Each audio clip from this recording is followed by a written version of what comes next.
Fancy on a Wednesday. It's a Fast Lane on 101 ESPN with Carey Davis and Andrew Marsh. I'm Anthony Stalter. Jamie's got the day off today as he's traveling with the Blues, who will be in D.C. tomorrow as they take on the Capitals. 2:02, your time check is brought to you by Clarkson Jewelers, officially licensed Rolex jeweler. Glad to see you got your uniform on today, Carey. Yeah, we are all teammates today. It's pretty awesome. 5 of us wearing the 101 ESPN shirt. Go to the merch store, get you some Purchase what you need. You can get it taken care of sooner rather than later. I don't know if they can. Oh, no. Well, Mike Ryder said they could. I think that was in December. Oh, shoot. Carey, come on. Now you got to buy everybody sweatshirts. Okay. I didn't get the memo. You didn't. No, you got gray on. I got gray. It's just not the same. I don't know how we all put on the same sweatshirt today. I haven't worn this in probably Is there a group chat that I'm not a part of, or what's going on here? This us two, Rock, Tanner, Grant. Yeah. Oh, we're rolling. We're teammates. We're Team 101 ESPN. Yeah, buddy. Did the Blues prove anything to you over this previous stretch of games? If you want to leave us a mic drop on this, we're going to be using this as a small theme throughout the course of the day. I had said this yesterday, or maybe it was the day before. The Blues do feel like a team that, while they're still inconsistent, that at least I know what I'm getting more often than I did before. Like, I feel like the effort, the performance, you're going to get inconsistent. I don't care how good you are. You're going to have stretches where you're not great. You're going to have stretches where you are great. We haven't seen like the really high highs or the really low lows with this team, but I do feel like they're a little bit more steady than they were before. There was a report on The Athletic. I can't remember who did it, but he said this Blues team would be essentially not win more than 2 or 3 games a year. I mean, this season in a row, and not lose more than 2 or 3 games in a row. And that's pretty much where they have been, kind of middle ground, just, that's what they are right now. And I think the notion that believing that they are a playoff team or a deep run playoff team, not right now. Yeah. They are good enough to play with some of the best teams, but not good enough to put their foot on the throats of not good teams. So, when you are that inconsistent, that's essentially who you are. Good teams really beat the hell out of bad teams and at least go 500 against the really good teams. And this team is it's just up and down. And so you have to take that with a grain of salt and just expect them to be that way this season. I still think they're a playoff team. Do you? Yeah. Really? I do. Where are they at, right? Are they still third in the wild card? I think that this is a team that was going to battle all year to get a wild card spot, and I think they're still going to battle to get a wild card spot. Okay, so they get into the playoffs, and then what? Probably lose in the first round. And I'm not being snarky about it. I don't think that this team has been or was equipped to make a deep run. I think they were going to be a wild card team from the get-go. Marcia, you got it pulled up? Where are they at? Yeah, they are about 5 points out of the second wild card spot. Nashville Predators own that spot, and then Edmonton is the first wild card team with 49 points. But Nashville does have 2 more games played than the Blues, and a lot of teams do, except for the Arizona Coyotes, who are also at 42 games played. I don't think they're going to catch Edmonton. Edmonton's got a plus 23 point differential. And they only have 40 games played. Ugh. Nashville with a plus 1. Everybody else is similar to the Blues. The Kraken are on a great run right now, but the Calgary Flames, 0 point differential, -6 for Seattle, +2 for Arizona, and then, -15 for the Blues, and then it gets worse from there. But nobody's running away with this second wild card. But I didn't expect that they were going to win the division. I didn't expect that they're going to get one of the top 3 spots in the Central. I know that Doug Armstrong said, we expect to be the 3rd team in the Central. I didn't expect that. I expected them to be one of the 2 wild card teams. The point differential doesn't bother you? Because I'm looking at all of these teams, minus the Tampa Bay Lightning. Every team that is in the playoffs has a positive point differential. It does bother me. That's not really good. But +1 for Nashville. If I take a look at where other teams are, because a lot of times we can't see the forest through the trees, so we're only concentrating on the problems of our teams, the teams we're rooting for. Nashville at +1, they're not blowing anybody out. Granted, it's better than -15. Much better. But if Edmonton was sitting there at +23 and Nashville was +15, okay, those teams are playing significantly better than you are. Yeah. I think that second wild card is still a possibility. Am I crazy? Yes. Gary says yes. Andrew Marsh says no, you're not crazy. You're not crazy. I don't know where I'm at if I want this team to be a playoff team or just be one of the Be as is? Not be as is. They're a middling team right now. Like, what direction are you going in the future? Like, do you want more draft capital, like better draft picks, or do you want a first-round playoff exit? Now, this team has shown that they can beat good hockey teams, and they lose to... They have on one night. Can they beat a good hockey team in a series? Because that's different. That is very different. Anybody, there you go. So I won't say anybody, but most teams that are how the Blues are, on a good night, on your best night, and maybe not the opposing team's best night, you can win that game. But can you win a series? Well, I should take that back. I mean, Jordan Binnington could steal you a series. I wouldn't expect it based on everything else. So I shouldn't say no so blatantly. Jordan Binnington is more than capable of stealing a series. But if you look at the entire team and say, do the problems outweigh Binnington's ability to steal a series? I would say, yeah, the problems outweigh it. I mean, you think they could win 4 games in a series versus the Golden Knights? No. Unless Jordan Binnington steals it. What do you want from me, Carey? You come in here with the same sweatshirt as I am, and now you're like basically saying you know what you're talking about. I'm just asking because... Are they a wild card team? I don't think so. I don't. Not right now. Talk to me after they secure 1st. a spot. Talk to me March 1st. Yeah. After they secure a spot. Carey's like, let's see how it all plays out, and then I'll tell you. Yeah, no, I definitely don't think they're a third-place team in the Central. No. Like Doug Armstrong said at the beginning of the year that they could be. They're not. They're not. No. So we can put that to bed. That is not going to happen. I have maintained, Marsh, you know this. I have said this is a wild card team. That should be the expectations after missing the playoffs last year. And you know what? They better be a wild card team because you got a lot of contracts that are that cannot be moved. You got a lot of contracts that have the no trade clause. There is no rebuilds coming. This was always a retool. A rebuild consists of tearing it down and then rebuilding it. So you're not tearing anything down. You've got contracts that can't be moved. You better win. You better get a wild card spot. Better is a tough word for me. In terms of... I just don't... The roster's moving forward. Well, you would hope that they put themselves in a position to make the wild card, to win a wild card spot. But how do you do that if you can't get to 4 games over 500, which they haven't been able to do? I think Joey said yesterday they've had 9 opportunities to do it, and each time they just fail to make it there. Mm-hmm. It's just something about that. That's being able to continue, get a streak going, winning 3 out of 4, winning 5 out of 6 or 6 out of 8. They haven't been able to do that yet this season. And I think that's, you kind of got to do that to win a series if you were to make it to the playoffs. So if they haven't been able to do it yet this year, I don't think making it to the playoffs is where they are right now. To your point, Carey, we'll know after what comes first, we'll know whether or not they're a wild card team. Okay. If they put together a 5 or 6 game winning streak, we know they're capable of making a wild card. If they get to a 5 or 6 game losing streak, then I'm with you. Yeah. But they haven't had either thus far. They haven't. That's the good and the bad of it being an inconsistent team. You see the flashes against the Rangers and all the good teams that they've beaten, and then you've got kind of a dud against Philadelphia or worse teams, because Philadelphia really, I mean, they're not a bad team by any means. They're second in the Metro. We've seen duds against bad teams, but they have not had a 4 or 5 game losing streak yet either. So whatever comes first, we'll know whether or not this is a wild card team. What if neither happens? And they win 2, then they're gonna lose 2, win 3, lose 1. This is what they're going to be. Win 1 and lose 3. Like what? Then this is what you got me, Carey. Okay, you got me. I don't see either one. The Finches were a bad idea. I get it. I don't think they're good enough to win 6 in a row, and I don't think they're bad enough to lose 6 in a row. They're painfully average. Then is what you're saying. Leave us a mic drop. You can participate in this. Do you think the Blues at this point are at least a wild card team? We're not talking about winning a series. We're not talking about making a run. We're just talking about earning the second wild card. That's it. The bar has been set.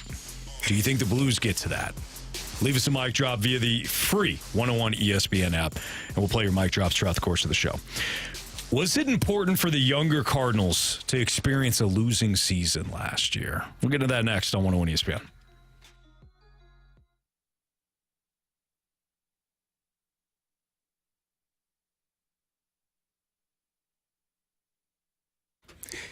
Hey, Anthony, after an incredible Super Wild Card weekend, guess what? We're on to the divisional round. Yeah, For these teams, it's win or go home.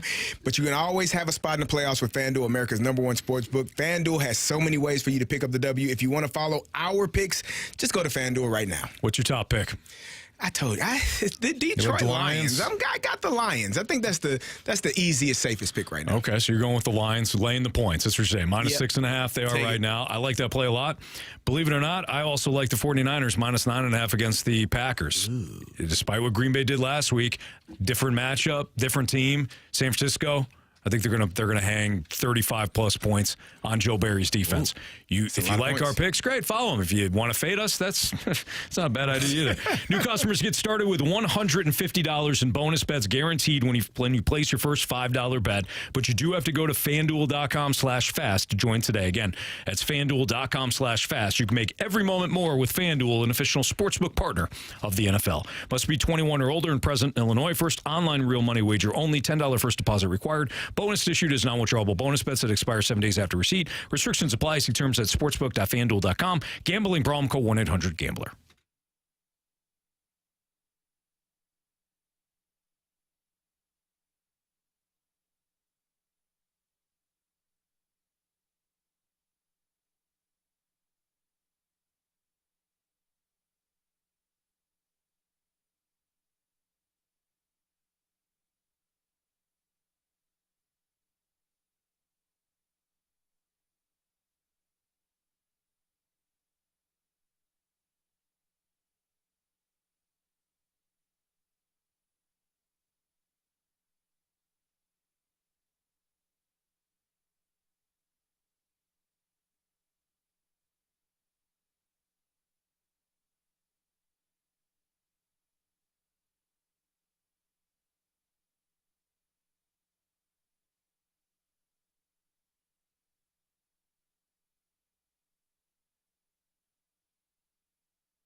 You need to know how to deal with failure in this game, and that's just, I deal with it all the time in this game, unfortunately, but, that's something that's part of the game, and part of being a professional is understanding that there's going to be those ups and downs. And I think for the young guys, being able to go through that in a season where, we didn't really perform the way we wanted to is probably beneficial in terms of, their longevity in their career. So they can, understand that part of it, move on from there, and then be better for it. Welcome back to the Fast Lane. That was Lars Nootbaar at Winter Warmers talking about how important it is for younger players to experience failure and how that allows them to be better players. And Anthony is not here yet, but Marshy, when you're a younger player, you know, one of the things that you go through is the experiences of struggling. And it's really hard to kind of figure out who you are as a young player and how you become a better player and a veteran player. Those are some of the most critical times of a career is when you're going through that moment as a young player trying to find success and struggling. Because part of you tells you, hell, I might not be able to do this. Like the dimensions of a baseball field are the same. You know, some things change as the older you get. The basketball court is the same. The football field is the same length. The players, still the same number of guys. But at some point, when you're a younger player and you're not having success, man, I may not be good enough to make it at this level. I definitely think it's different with baseball, too, but because you can fail 70% of the time and still be a fantastic baseball player. So I think the mental game in the game of baseball, it could be definitely different than other sports.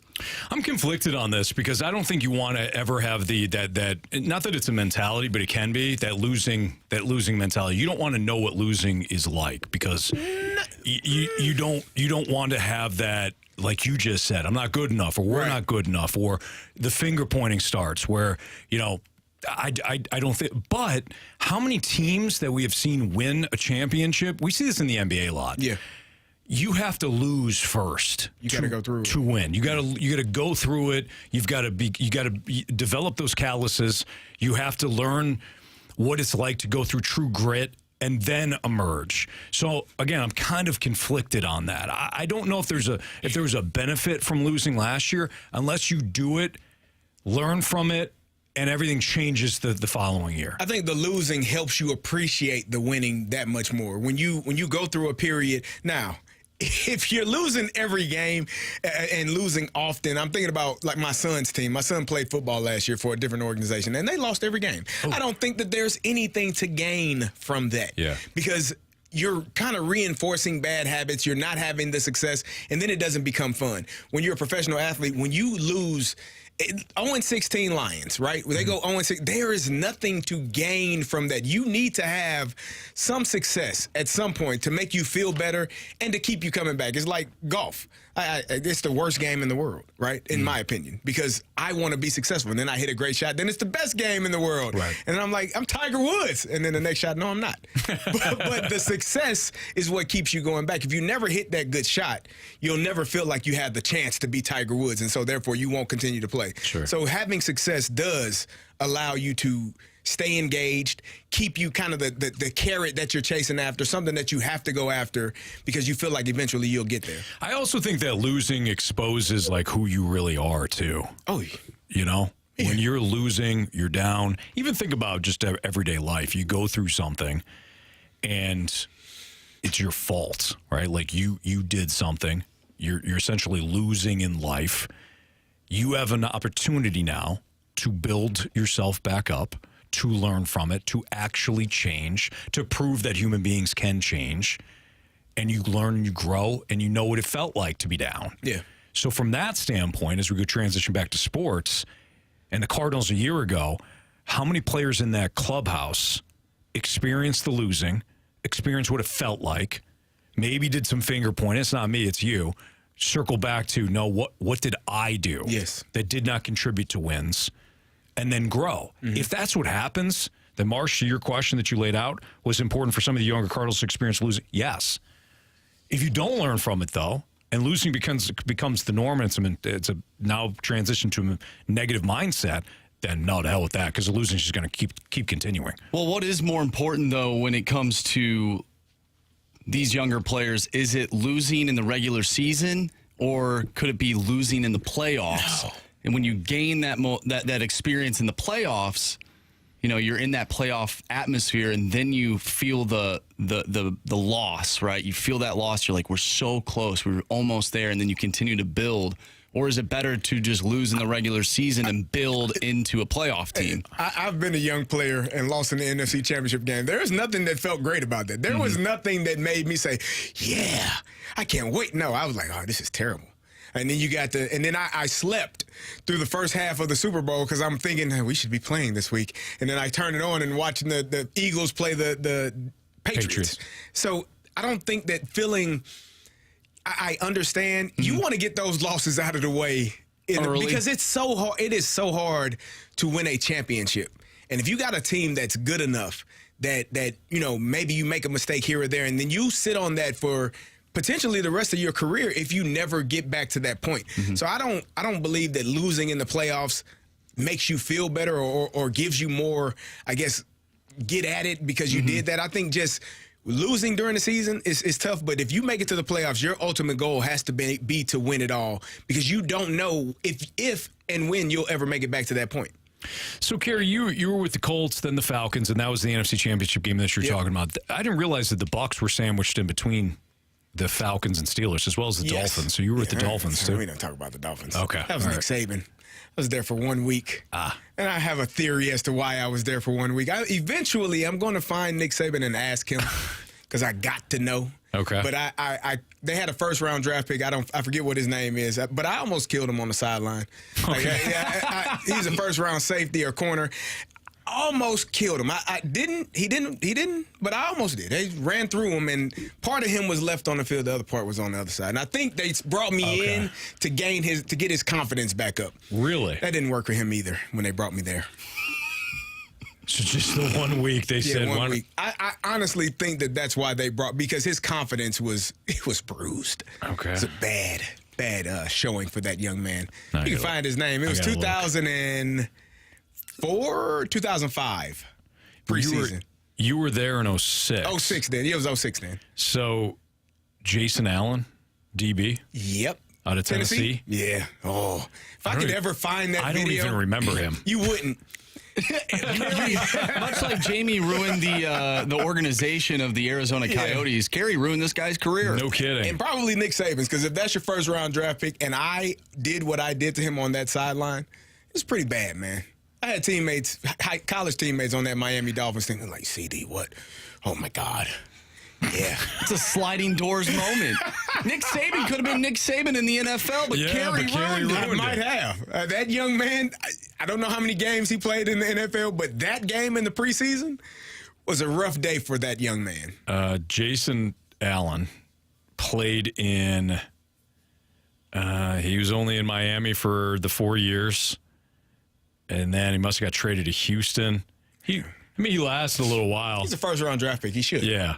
He had 98 games, 23 starts. He wasn't going to happen for him after that. Wow. Confidence is a thing. I don't know where I was going with that, but anyways, when you got young players, confidence. When you got to the Steelers, you won the Super Bowl, but did you guys lose in the playoffs? 07, we lost.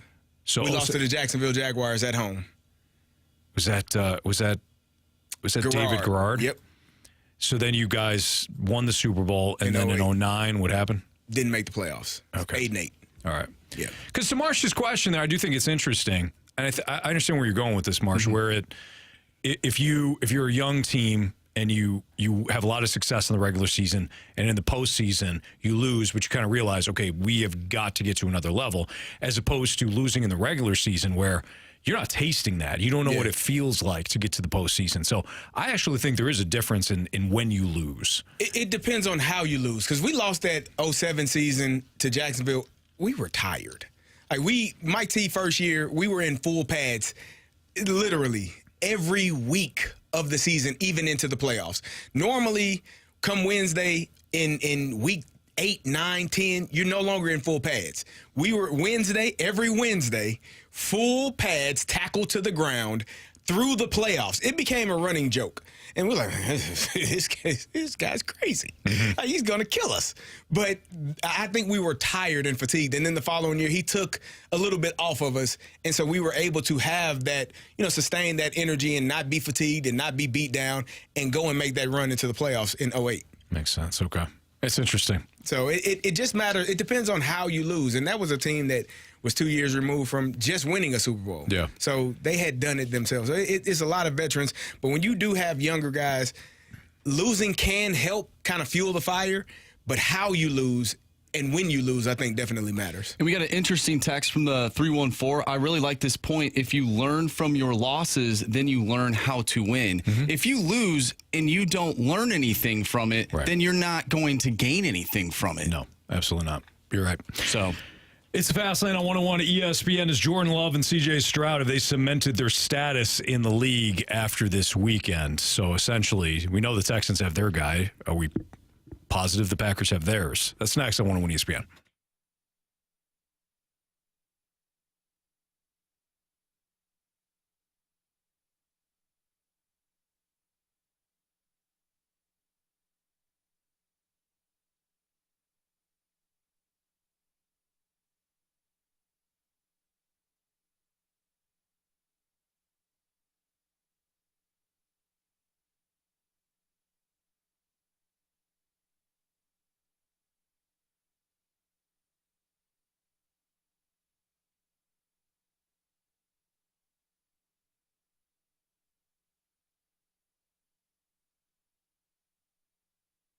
Hey, it's Carey, and I want to tell you about my good friends at Scrap Mart Metals. If you're a contractor or you own a business that needs recycling, well, then you need to learn about Scrap Mart Metals. They are tailor-made for your business to meet your schedule and your budget. Job site cleanup for contractors can be a mess. You can set up a business account with Scrap Mart for recycling metal, and it's one less thing for you to clean up. If you're a plumber, heating and cooling excavator, or any type of contractor, Scrap Mart Metals Recycling can make your job easier. If you have that heavy equipment, you know how frustrating and how often the repairs are. When the time comes to end the suffering of that equipment, Scrap Mart Metal will get it out of your way. They'll haul it, and they'll haul it to one of their locations and get you a check the same day. Or if you want to haul it yourself, they have 3 convenient locations in Valley Park, Peevely, and Jonesburg. If it's metal, they will buy it. It's recycling made easy. They offer convenient drive-on scale, and they have the highest payout, and you will always get top dollar for your Scrap Mart Metals. Just go to scrapmartmetals.com. My guy Lucas can talk to you about setting up a business account.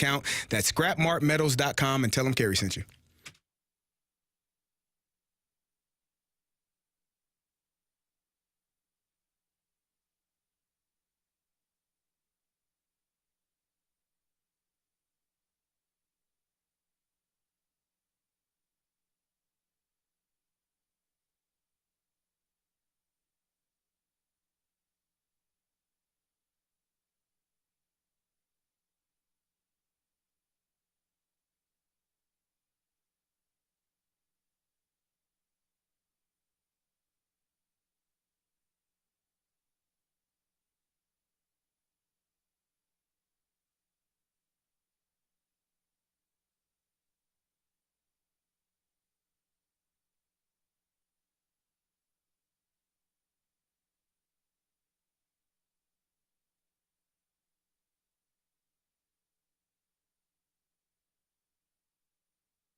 101 ESPN Sports Center. I'm Andrew Marsh. It's time for a Sports Center update driven by Johnny Londoff Chevrolet and Johnny Londoff Autoplex. The Blues take on the Capitals tomorrow night. Pregame starting at 5. Puck drop is at 6. We'll have all the action for you right here on 101 ESPN. We'll talk with our guy, Jeremy Rutherford, our Blues insider from The Athletic at 4:30, so stay tuned for that. Once again, Blues and Capitals tomorrow night right here on 101 ESPN. The Packers defeated the Dallas Cowboys this past week, and the Texans took down the Browns as Jordan Love and C.J. Stroud cemented their status in the league after this weekend. We'll dive into that next right here in the Fast Lane. I'm Andrew Marsh, and this Sports Center update is driven by Johnny Londoff. Find new roads and shop 24/7 at londoff.com and londoffAutoplex.com. Are you kidding me?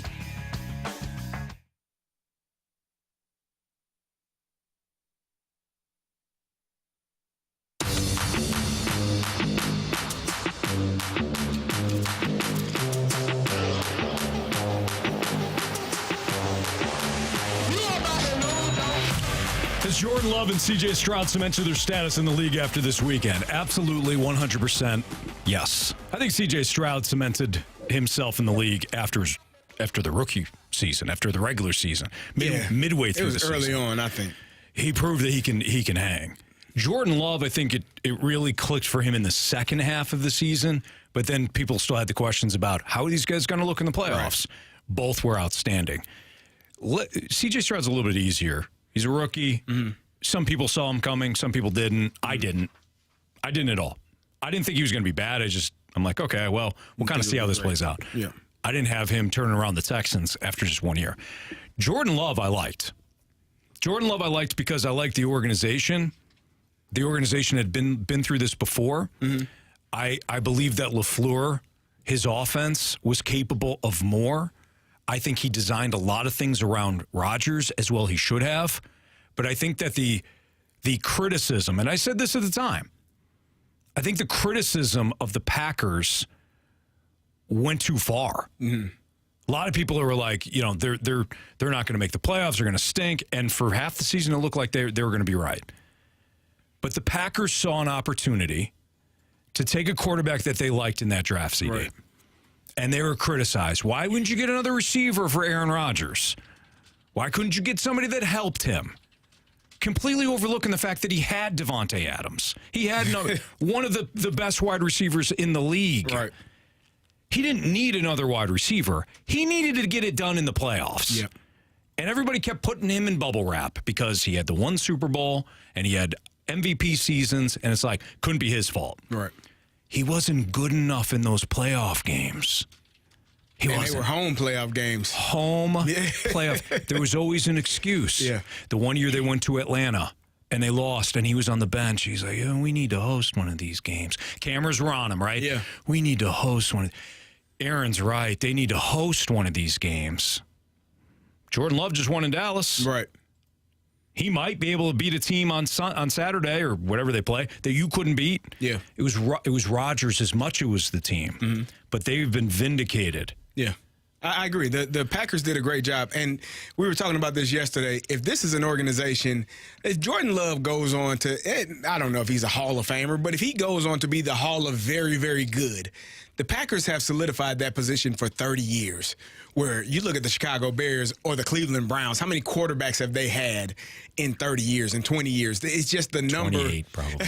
The number just is absurd. So the Packers have done a really, really good job at that. And to answer your question, has CJ, has Bryce, CJ Stroud. Not CJ Stroud. Jordan Love. God, Bryce Young, CJ Stroud. Has Jordan Love solidified himself?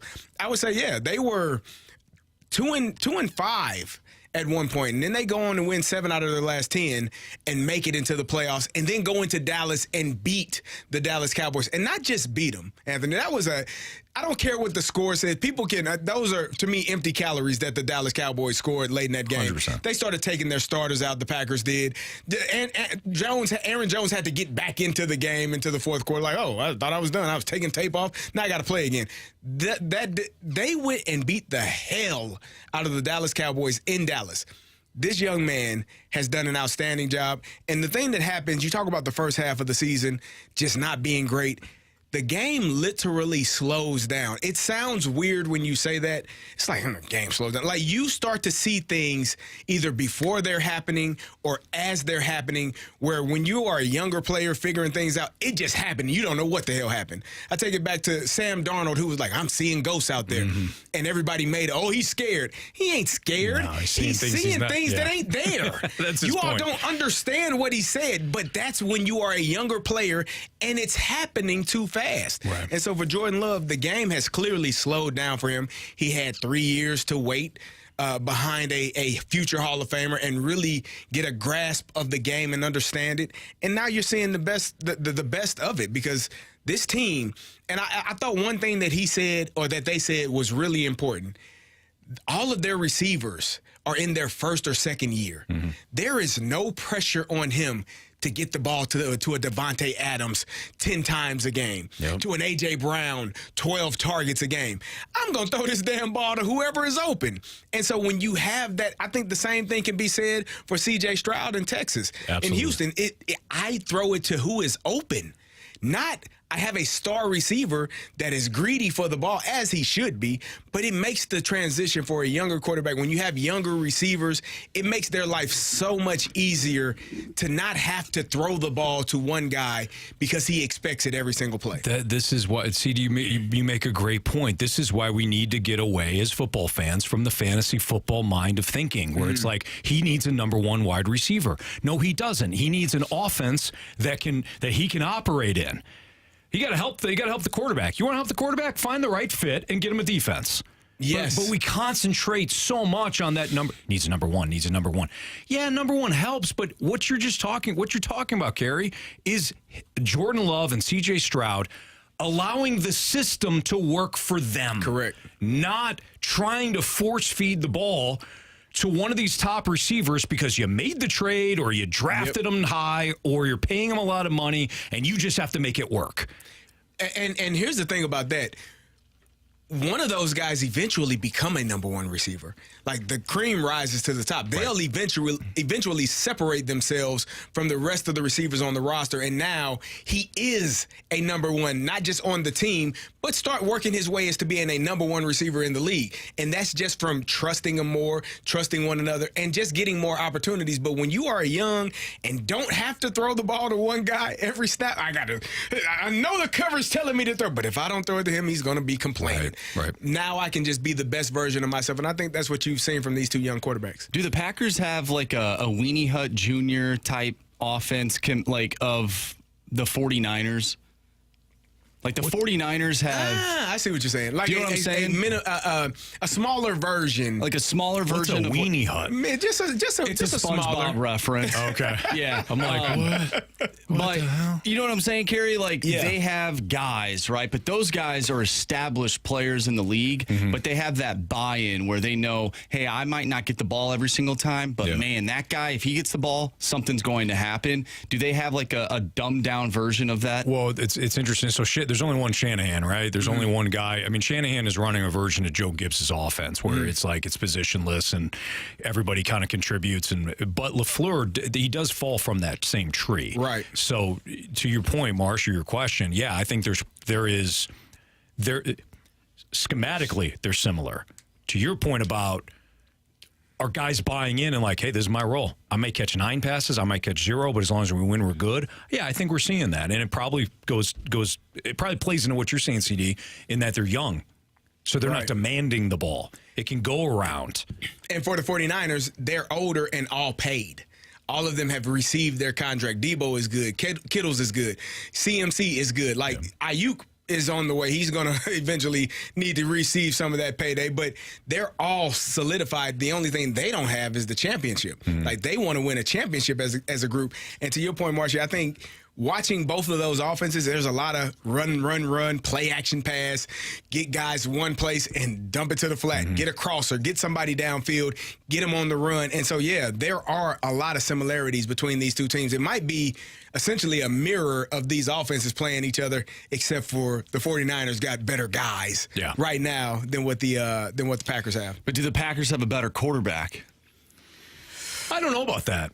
I don't think we give Brock Purdy his due. Brock Purdy has been exceptional this year. I think and Marsh, I'm not saying this that you're doing the same thing, but I think it's easy to say, well, he's a 7th-round pick, the last pick compared to Jordan Love, who at the very least was still a 1st-round pick. He's more talented, right? I think that Brock Purdy fits perfectly into that system, and he executes perfectly. Does he need? I know you're big on, and I think we're gonna have that conversation a little bit later on. I know you're big on. Well, look at all of what he has around him. Yeah, absolutely, he benefits from that. But he's balling. But Trey Lance didn't. You know, Trey Lance had opportunities. Similar guys didn't make it work. He didn't. Did he really have a chance? Brock Purdy stepped in. He stepped in immediately. But he got hurt. He had the rain, the game against the Bears that I wouldn't expect anybody. And then he got hurt the next week, if I'm not mistaken. As a rookie, he played Arizona. What did Brock Purdy do? Brock Purdy played like 10 years in college, and not Jordan Love. Trey Lance played barely 10 games in college. This is true. I'm exaggerating, but one guy produced. No, you're not that far off. No, I don't think you are. Actually, what I'm saying, Purdy was there for 10 years. I think. What I'm saying though is that he didn't even. Trey Lance didn't even get reps. That many reps in college football. Right. What makes you expect that he's going to have success in the NFL? Well, why did they? That's the better question. You know, they spent draft capital to move up to get him. Yeah. I don't think Kyle Shanahan wanted him. I agree with that, too. I agree with that. You're spitting a lot of truth right now. What I'm saying is Brock Purdy stepped in and immediately delivered. For sure. As a rookie, as a 7th-round rookie. And Shanahan was talking a lot about him in preseason, too. If you go back, you know, they kind of take it they take it back and say, you know, well, what was Shanahan saying in training camp? All that. He kept talking about Purdy. Yeah. Sometimes you know, Walsh, that was Walsh. Yeah, Walsh would know. There's a story that Michael Lombardi tells about Bill Walsh at the Combine. I forget what year it was, but Bill Walsh was walking with Lombardi at the Combine, and out of the corner of his eye, 20 yards away, he looked over, saw a quarterback, and said, get whoever the QB coach was, get him to go look at him. And it was just the quarterback had certain footwork or something. Bill Walsh saw something, and he goes, go look at him. It was Rich Gannon. And Gannon did not have a lot of success until he eventually came back around to Oakland with John Gruden. John Gruden ran the West Coast offense. Right. And when he left, Bill Callahan ran the West Coast offense. Bill Walsh ran the West Coast. Right. So there was something that Bill saw in Rich Gannon that he knew played well in his system. Yep. Not necessarily the NFL, but just his system. And I wonder if Shanahan did too. Sometimes being in the right system is really can be a hindrance, or it can excel your career to being great. If you're in the wrong system, it doesn't matter how good. There are some players that can get through it no matter what. But if you're in the wrong system, you won't have as much success if you're not in the right place. Unless you're Mahomes or Manning or Brady or whoever. Yeah. The elites. I think fit is everything. If Patrick, I was going to say, do you think Tom Brady is Tom Brady if he's in a different organization? Maybe not. If Patrick Mahomes goes to Cleveland, you wouldn't know who Patrick Mahomes was, right? You shut your mouth. He'd be another He's a name goat. on that list. You shut your mouth. Mahomes is incredible. He can play in Cleveland. He can play in Kansas City. He can play in Montreal. Nobody can play in Cleveland. That's true. This is Fastlane on 101 at ESPN. What's trending is next.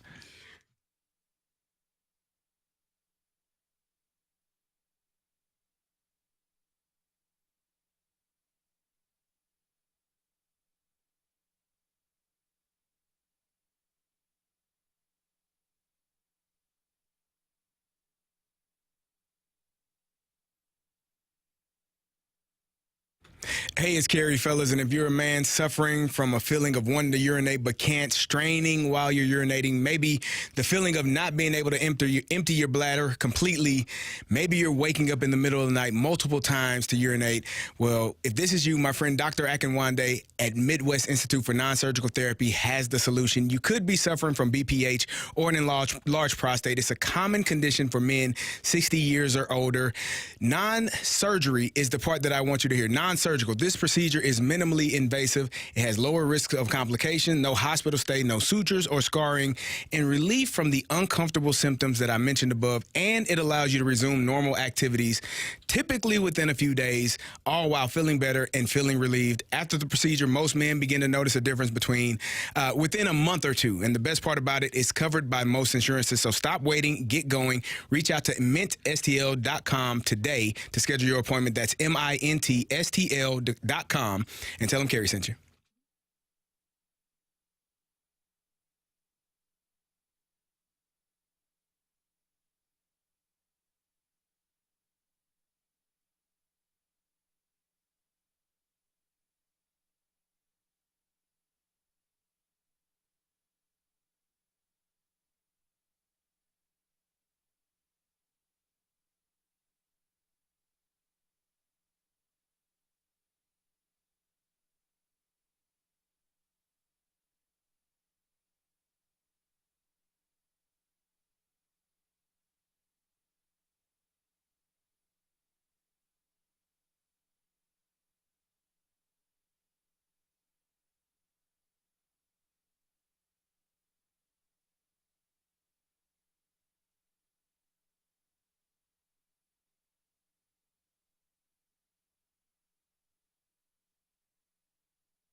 It's time to find out what's going on in the sports world with What's Trending Now. Brought to you by Goodwill. Donate a car and get tickets to the St. Louis Cardinals.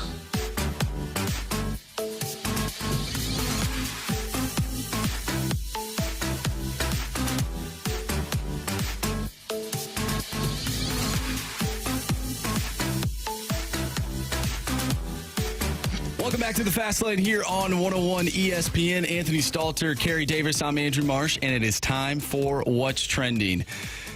Guys, I brought this up in the office. I have to talk about it. I don't want to. Should we? Do it. Do it. Nobody's safe here. Nobody's safe. It's rule number one. Unfortunately, press conference, Todd Bowles with the Buccaneers. A reporter asked him a question that left him stunned, I guess. I think everyone that is about to listen to this would probably feel the same way. But here is what the reporter asked, and then we will throw it to Todd Bowles.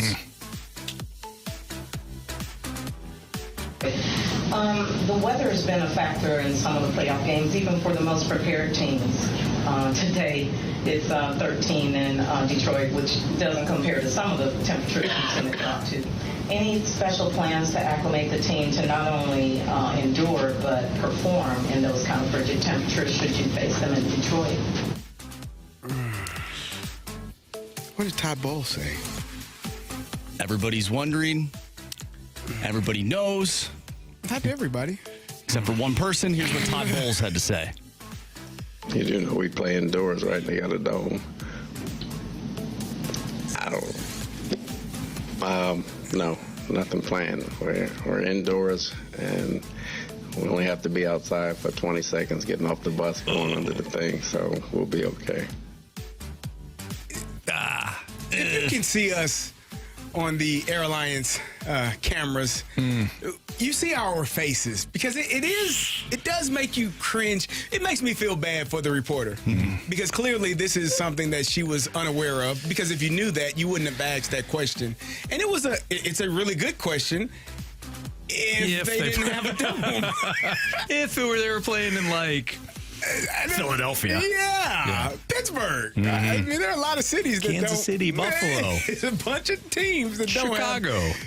Any of the New York teams. It made me feel kind of bad, man. Yeah. It's tough to hear that because obviously that reporter didn't know, right? Yeah. I thought, to Todd Bowles' credit, I thought he did a great job of not blasting her or being disrespectful and just explaining, well, they play in a dome, and so we don't really have to worry about the elements. Yeah. We'll walk inside and get to work. Yep. And then moved on. Yeah. Next question.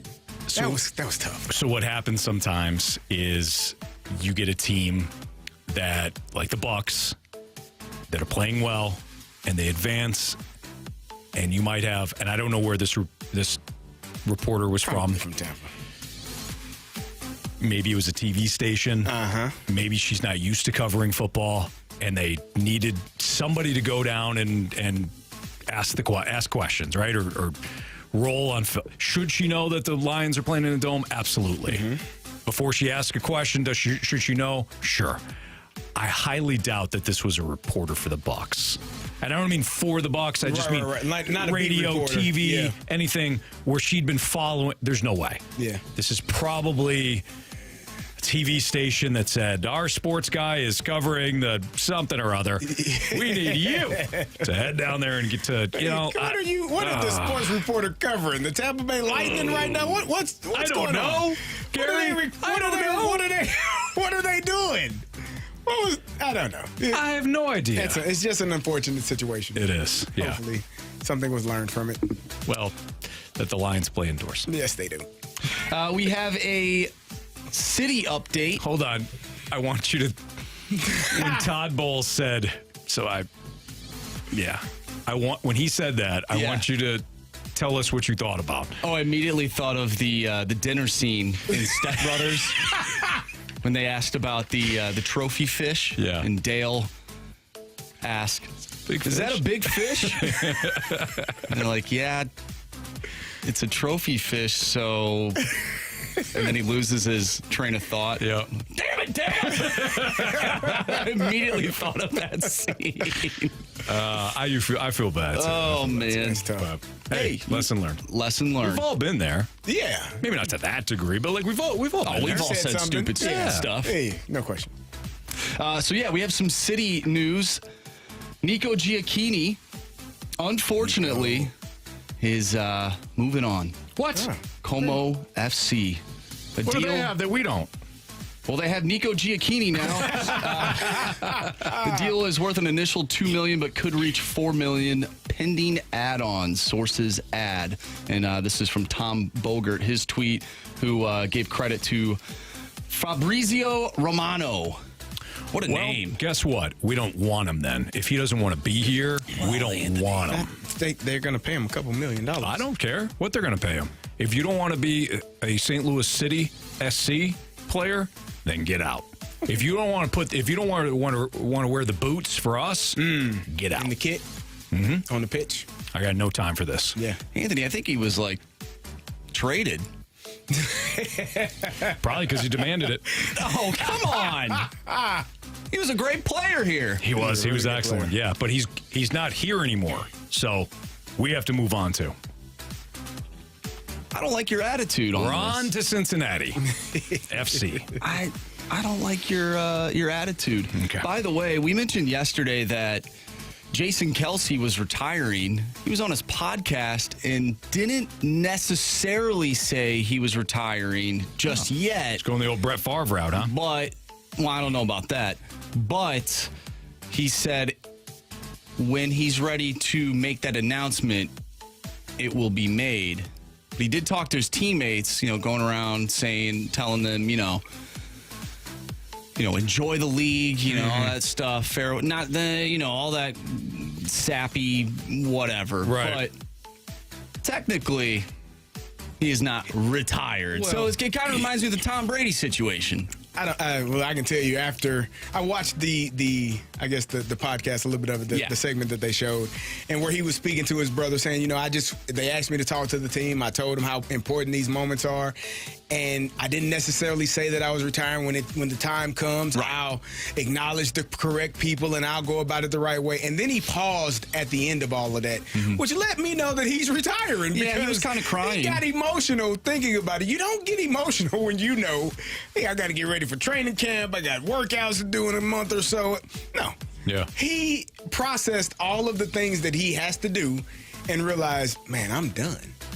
And I told you, Anthony, speaking of Tampa, I sat in a bar. When that moment hits you, I saw a teammate. I think I told you this. I had a teammate. We were in the cold tub. It's a big cold tub. Yeah. Not a two-man, but it was a big cold tub. We were sitting in the cold tub, and he looked me in my eyes, and he said, I can't do this anymore. He said, I got to get in the cold tub. Actually, we were in the hot tub before practice. He said, I got to get in the hot tub before practice. I got to get in the cold tub after practice. My body just don't work how it used to. And then he walked out of the hot tub, and I've never seen him since. And this was a starter. This was... Yeah, he had been in the league for 12 years. I have not seen him since that day. The realization... He's alive, but I just haven't seen him physically. He was no longer on the team after that day. This is the offseason. Yeah. He looked at me and he said, Carey, I just can't do this no more. I saw the light go out. And it was one of the most humbling things I've ever witnessed in sports.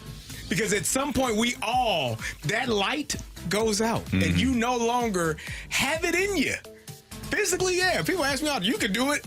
Probably. Yeah. Mentally, hell no. You're not running into nobody willingly. Right. The hell you think this is? Yeah, don't run into me. But I don't want to run into nobody willingly. The light went out of his eyes, man, and I've never seen him in person since. Jason Kelce is done. The light went out. I watched it. It's gone. You landed that plane perfectly. Oh, my God. Reminds me of the Sandlot. He got really into the 70s, and no one ever saw him again. It's the Fast Lane on 101 ESPN. That's Super Bowl champ Carey Davis, Andrew Marsh, Anthony Stalter. Who's poised to have a breakout season for the Cardinals? We'll get into that next on 101 ESPN.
3:04, your time check is brought to you by Clarkson Jewelers, an officially licensed Rolex jeweler, with Carey Davis and Andrew Marsham, Anthony Stalter. No Jamie Rivers today. Jamie's got the day off tomorrow. Blues Capitals pregame starting right here on 101 ESPN at 5 o'clock.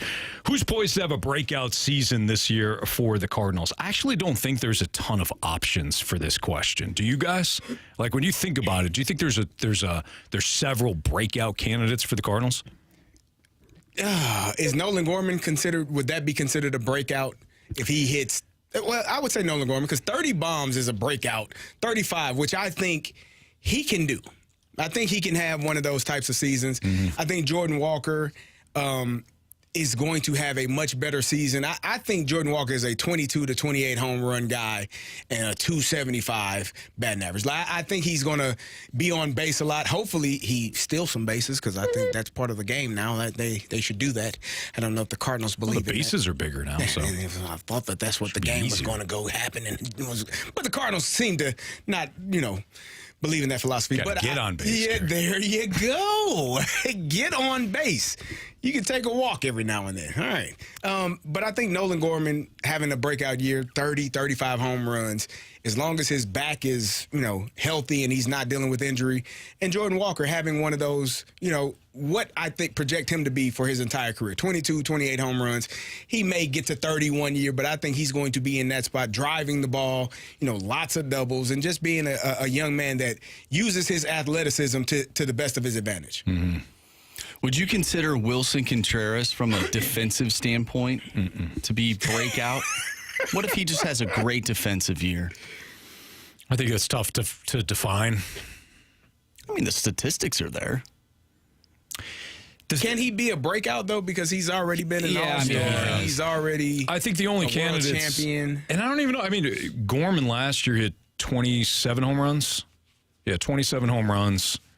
Last year may have been a breakout of sorts. I don't feel like it. I feel like it's still... There's still more. Yeah. Though that I agree with, but he's proven like he can do it, right? So that's kind of how I'm thinking. I think it's really only Jordan Walker, Mason Wynn, and that's it. Mason is there. I have to see what he looks like at the plate. Defensively, I think he's going to be outstanding. Let's just talk about candidates. Okay. I think it's those two. What about Lars Nootbaar? What are your thoughts on Lars? I think Lars is a really good player. I think he's a good all-around player, steady. Okay. I think I don't think he's to his ceiling, but I think he's got a high floor. What about Dylan Carlson? I know he's projected as the fourth outfielder, but I don't know what his opportunities are going to be. I think I hope he gets a real opportunity in spring training. And, I'm probably one of the few people. I think Lars is very good, but I think if Dylan Carlson is better, and I don't know if you put him at center or if you put him in left field and let, Lars be the fourth outfielder, or if you put him in center and let Tommy Edman go back to second base. Like, I think the best thing that can happen for this Cardinals team is Dylan Carlson having a hell of a spring training and being one of those breakout candidates that we're talking about. What about Donovan? Got hurt last year. I thought that he was capable of more. Remember, Jamie and I home runs. Got in the argument about the home runs, and I said, he's going to hit 15 plus. Jamie called me crazy. Jamie was right, only because Donovan got hurt. I think he had like 12 or 13 home runs. I think Donovan could have a breakout season if he stays healthy. What does a breakout season look like for him? 15 to 20 home runs. Somebody that plays all over the place. Statistically is... somebody, you talk about stolen bases. I think he's capable. Do you think he's capable of having a 2020 season? 20 home runs, 20 stolen bases? That feels like a lot. I think maybe he could have 20 stolen bases, That's what I'm thinking. I don't know. 16 home runs? Yeah, I think 15 is a good number he only for had him. 5 stolen bases last season. I think up from 2, so it's not like... So the answer is no. They don't steal. They need to, though. And we talked about that when Dan was in here. One of the reasons why they probably didn't steal enough bags was because they were down in games, and you really can't afford to be risking sending runners into scoring position if you're down. Because, I mean, if you can only get like 3 guys on during the game, like probably at least, and you have big bats coming up, you want them to drive those runners in. You can't really, I mean, you could risk trying to steal a bag and get into scoring position. If it's but part of at your that point- identity, you could. But I think Yeah, that's for sure. But I don't think it was last year. I think you're that's right. their problem, though. Station to station is not good for this team, in my opinion. Like, you got athleticism. You got guys that can run. You should use that. I agree. You shouldn't be base to base and trying to manufacture runs in that way. Use your athleticism. Go get second base. We've seen you when that happens. It puts pressure on the defense. It puts pressure on the pitcher, and it changes the game for you. But this notion that you only get 27 outs in a game and you can't waste them on the base pass. How in the hell are you supposed to score if you can only go station to station? Yeah. I would love to see hit and runs. Just something to get those runners active on the base paths. And Oh, you guys are talking about baseball. well, Like playing the game. Yeah, that game. one of the big questions Makes that a sense. lot of our texters have is, has this team lost their fundamentals? And base running is part of the fundamentals. Yeah.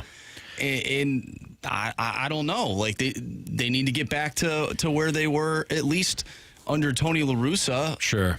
I fall Mike in. Schilt. I fall into this trap a lot. I'm about to fall into it again. I think that we use identity as almost like a cliche now, but I do think that it applies to the Cardinals. I think they've lost their way. I don't think that they know who they are. If you know who you are as a team, you can fit into it. Like, that is what we do. If you want to be a power team, then you can't be running into outs. If you want to be a team that is fundamentally sound and you're putting pressure on the opponent, then be that team. But they're caught in between constantly. And I've made this point before about the roster as a whole, Marsh. But when it comes to the identity of their team... Wait, what did you call me? Don't worry about it. Some guys run. Some guys hit for average. Some guys have power. Then sometimes those guys are on the bench. Then sometimes they're not. Consistency. You don't know what you are. Yeah. If you want to be a team that puts pressure on you, I'm all for it, man. Hit and run, sacrifice, lay down a bunt, the fundamentals, quote unquote. Yeah. It doesn't even have to be fundamentals. It could just be that's your identity. Some teams have it. Baseball. Yeah. It's playing the game the right way. It's not trying to hit a ball out of the park every time because you have to have the correct launch angle and you need to hit the ball over the fence. Hit it to If the that's right who side. you are, though, then do that. But who though. on this team is that? That's exactly. That's my question. Because Exactly. who on this team is that? Now, if I go to New York, I got a couple guys that are that. Right, Yankees, be that. They are. That's who they are. Be a power team. Cool. Yes. Guys like 6'10". He's batting, he's swinging, he Freaking hit everything. defensive end. But we don't have that. No. So I would love this team to be a team that leads the league in doubles, right? You're trading places with guys, nice. You're putting pressure on the pitcher and the defense, and at some point, that guy will throw a pitch right down the middle, and you will hit a home run. Like, you'll run into one. You don't need to go up there every single time looking to hit a home run. Yeah.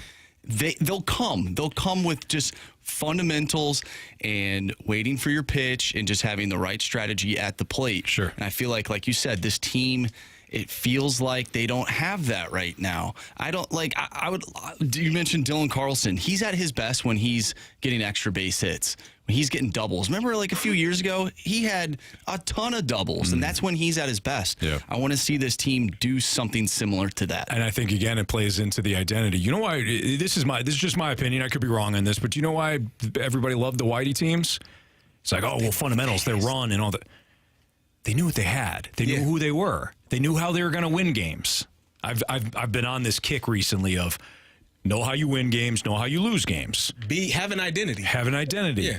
I think the Blues have a little bit of that right now, where it's like, how are you winning? How are you losing? Well, some nights it's this, and that is how you wind up being an average team. Right. The Cardinals right now, going into next year, we don't really know how they're going to win games, how they're going to lose games. We knew a year ago that the pitching was just too bad. Okay. Well, we're going to improve our pitching. Well, you improved your pitching, but are you a pitching team? No. Are you a power team? No. Are you a team that can, like the Cleveland Guardians?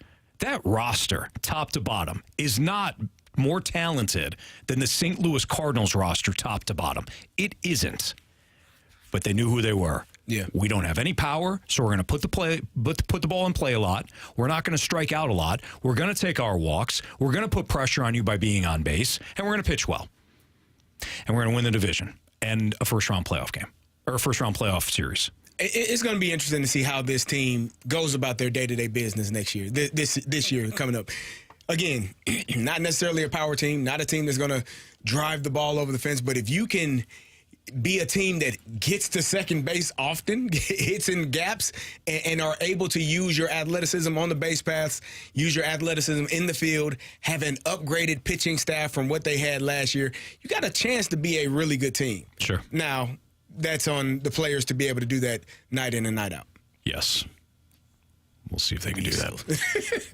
It's the Fast Lane on 101 ESPN. Carey Davis, Andrew Marsh, Anthony Stalter. Speaking of the Blues, will the rest of January decide the Blues' fate as we head into the All-Star break? That's next on 101 ESPN.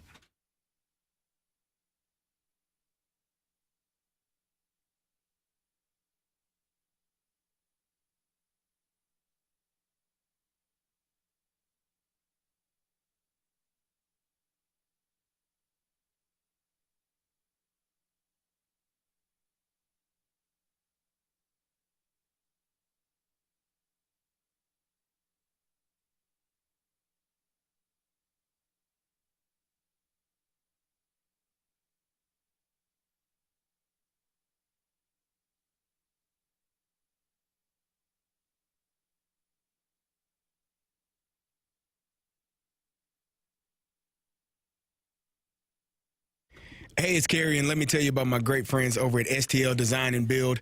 They're a company that is going to work with you if you need some work done at your house, whether it's a deck, interior work, kitchen, bathroom, whatever you need, siding. They are a great company that will allow you to get a job done at a fair price and make sure you're taken care of throughout the entire process. They're an award-winning company, taking home the top workplace award as well as the best home improvement company. They truly believe in treating people how they want to be treated. I can attest to it for myself. My project coordinator, Becky, while I was getting my deck done, did everything she could to make sure that I was comfortable with the process, knew exactly what was going on throughout the process. They have a Builder Trend app that is easy to use where I can approve certain work that needs to be done or deny it. And it's easy as opening up an app on your cell phone to get to that Builder Trend app. So if you want some work done at your home or you need work done at your home, don't hesitate to reach out to stldesignandbuild.com. That's stldesignandbuild.com and tell them Carey sent you.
asked earlier in the show today, did the Blues prove anything to you over the previous stretch of games and whether or not you think that this team is a playoff team? Carey said absolutely not.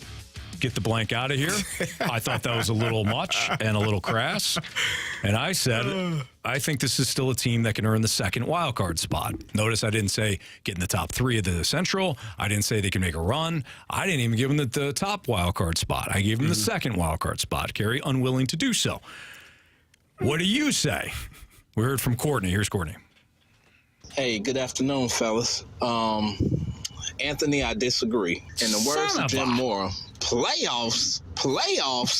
How about winning more than 3 games in a row? Because that's what it's going to take for you to make the playoffs. These Western Conference teams are winning 6, 7, 8 games in a row. You're having trouble winning more than 3. This past 10 games, you 5-4-1. That says it all. You are a 500 team. And what's even more upsetting about that is, as a fan, is that you're bad enough to not make the playoffs, but good enough to not be a top 10 team in the draft to pick. So it's like, you're setting yourself up to make this retool, rebuild, whatever go on longer than it has to. If you're still thinking playoffs with this team, either you're highly optimistic or, I'm sorry, don't mean to talk about no one, but you're delusional. Oh, come on. Come on, Courtney. Well, he's not wrong. He's not wrong. He also brings up a fantastic point about this team being stuck in the middle. Yeah. You don't want to be there. As a sports as any team in any league, Carey, it's a worse spot to be in. Either be really good or be really bad. Get a high draft pick or be in the playoffs and have a chance to actually win a championship. Because then you're on a direction. One way or the other. Yeah.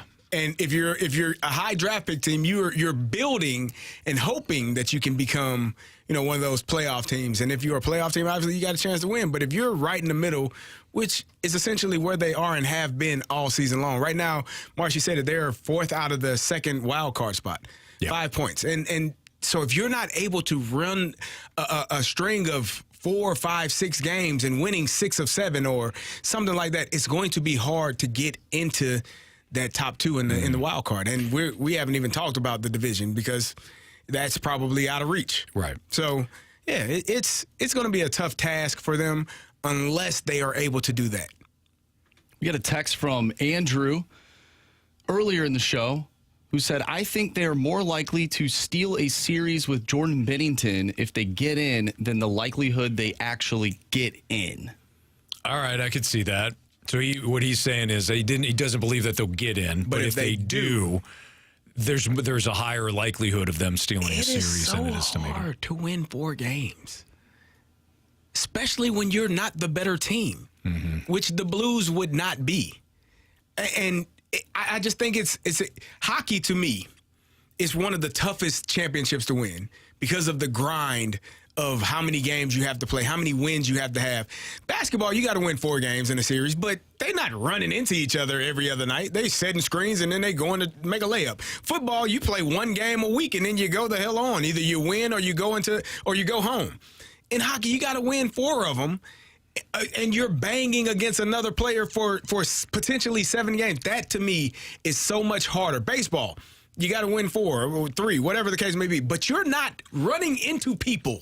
Like, it's just, for me, it's so different.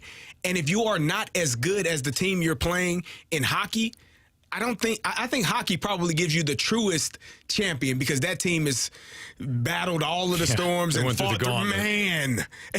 fought through it and made it to a championship and won it. Yeah. In other sports, it's not the same. Yeah, you're right. You are. Because in baseball, even though they have a series, it's still a shortened series. You play 162 games, and then you get to this series, and it could be a 5-game series. Right. 7 is much later. So 5-game series is you just played 162. Yeah. 5-game series, you get 2 pitchers, you're good. Right. You're right. I mean, hockey, you have to be battle tested each and every series, and you have got to be 4 games better than your opponent. it's not just about being a hot team. You have to be a good team, too. And that's just being skilled, right? Like, I don't think the Blues, in terms of skill, match up to some of the upper echelon teams in the league. I agree. Then you have the physical element that ramps up in the playoffs, and I don't think this team has that either. Mm-hmm. They don't know how to. They don't know. Going back to our previous conversation, Courtney brought up this team. This team has to get on a winning streak first. And Carey, you and I talked about that. We'll know whether they have a 6-game winning streak or a 6-game losing streak. We'll know then whether or not they're a wild card contender. But how do you win those 6 games? How do you lose the 6 games? Right now, they're winning games in a variety of ways. And normally that's a good thing, but in this case, it's actually not. We don't know how they're winning games. Who are they? We just talked about it. We just talked about it with the Cardinals. Who is this Blues team? Mm-hmm. What is your identity? I would rather see them win every game 2-1 or every game 6-4, because then I know you're not a great team defensively, but man, you can score. Yeah. Or you're a little lackluster offensively, but damn, you can keep that puck out of the net. Yeah. But they don't. Sometimes it's 2-1, sometimes it's 6-5. Yeah, I mean, I was going to say, same thing with losing. Like, you lose a 4-3 overtime game against the Boston Bruins, who are one of the best teams in the league, but then you also lose 5-1 to Florida, who's playing great hockey and who are one of the best teams in the league. Like, what are we doing here? Who are you? Where are we? Where are we? But as it comes down to, as the month starts to shut down and we head into February, we have the All-Star break. Like, what do you think Doug Armstrong's thinking? Like, where's his mind at in terms of where this team's at? Because at the end of February, we have the trade deadline, and that's usually when we know if Doug Armstrong has any confidence in this team. Unfortunately for him, and he did it, so it's his burden. There are so many variables that have to factor into the trade deadline that go beyond whether or not the team is heading in the right direction or not, that he's going to have to deal with. We're talking about no trade clauses on everybody that he would even think about moving. Correct. Last year was easy. Last year was easy. You had expiring contracts. You knew that a couple of those guys, all right, we're not going to re-sign them. They're not going to be here. There seemed to be friction between young and old and whose team it was. So, okay, we're going to go with the guys that we signed to long-term deals, and we're going to move on from these guys that have been, here for a number of years. Yeah. I think this trade deadline would be, like as you said, how? Mm-hmm. How do you make that happen? If the player has the right to say, no, I don't want to do that. We saw that this summer. Yep. I don't want to go anywhere. I'm good here. Yep. So how do you manage that when you have given players no trade clauses and you need to make the team better and you want to be sellers or buyers at the deadline? Yep. What do you do? Yeah, I don't know. I don't. The roster is set up the way it is. It's impossible to answer that question. Yeah. You're going to have to go to guys and say, hey, I want to trade you. Nope. Nah, I like it here. It's March. Yeah, Semester's almost over for my kids. I was just kidding. We want you to be here. That's the issue right now. You ran into that with Torrey Krug in the offseason. Yes. And how do you help your retool if you're just a middling team, right? You're not getting good draft picks. Yeah. I mean, you could, but, if you're a middling team, you're not picking in the top 10. You didn't make the playoffs. That's why they got to win, man. That's why they have to be a wild card team. They have to. That's why they got to start winning quickly. We're going to play Prove Me Wrong next. So if you have a Prove Me Wrong statement, send it into the Air Comfort Service text line at 314-399-9646, 314-399-9646. If you got a Prove Me Wrong statement, send it there. We'll step into the courtroom of the Honorable Judge Andrew Marsh next.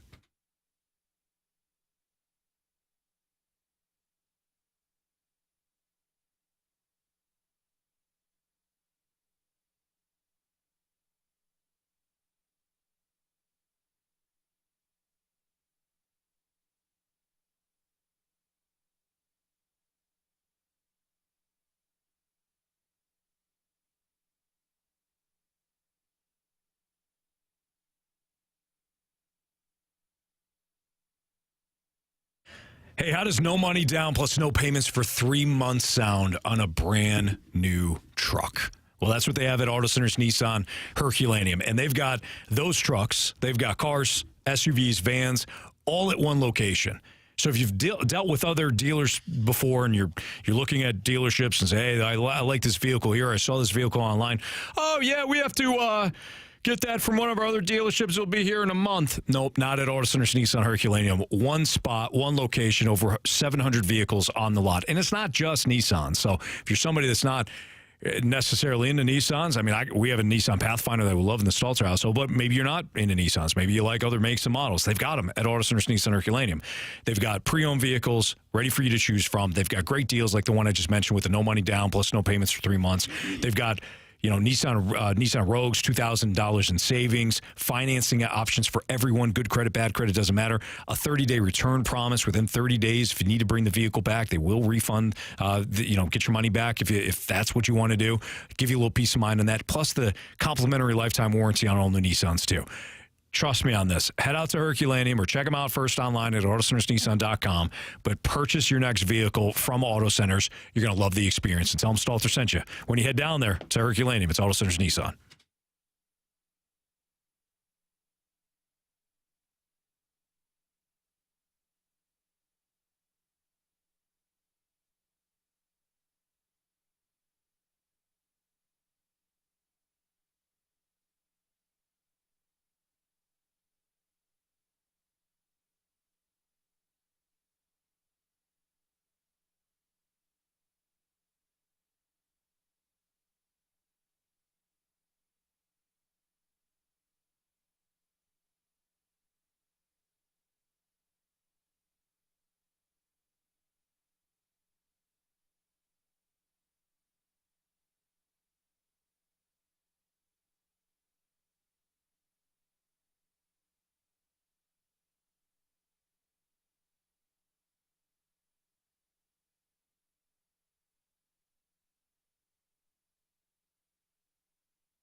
ESPN Sports Center. I'm Andrew Marsh. It's time for a Sports Center update brought to you by Saliga Heating and Cooling. We just got done talking about your St. Louis Blues. They'll be back in action tomorrow night, taking on the Washington Capitals. Pregame starts at 5. Puck drop is at 6, and you can catch all the action right here on 101 ESPN. We'll talk with Jeremy Rutherford, our Blues insider from The Athletic, at 4:30, so stay tuned for that. Once again, Blues Capitals tomorrow night right here on 101 ESPN. We have Prove Me Wrong coming up next, so if you have a Prove Me Wrong wrong statement you want to send our way, do so at the Air Comfort Service text line 314-399-9646. Prove me wrong coming up next. I'm Andrew Marsh, and this Sports Center update is brought to you by Saliga Heating and Cooling, an independent American standard heating and air conditioning dealer.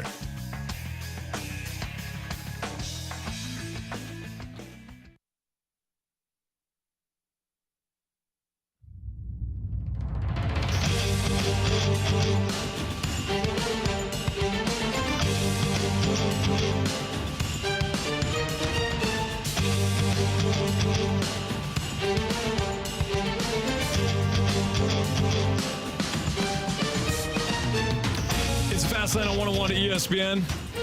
Time to play Prove Me Wrong. Oh, yeah. With the Honorable Judge Andrew Marsh.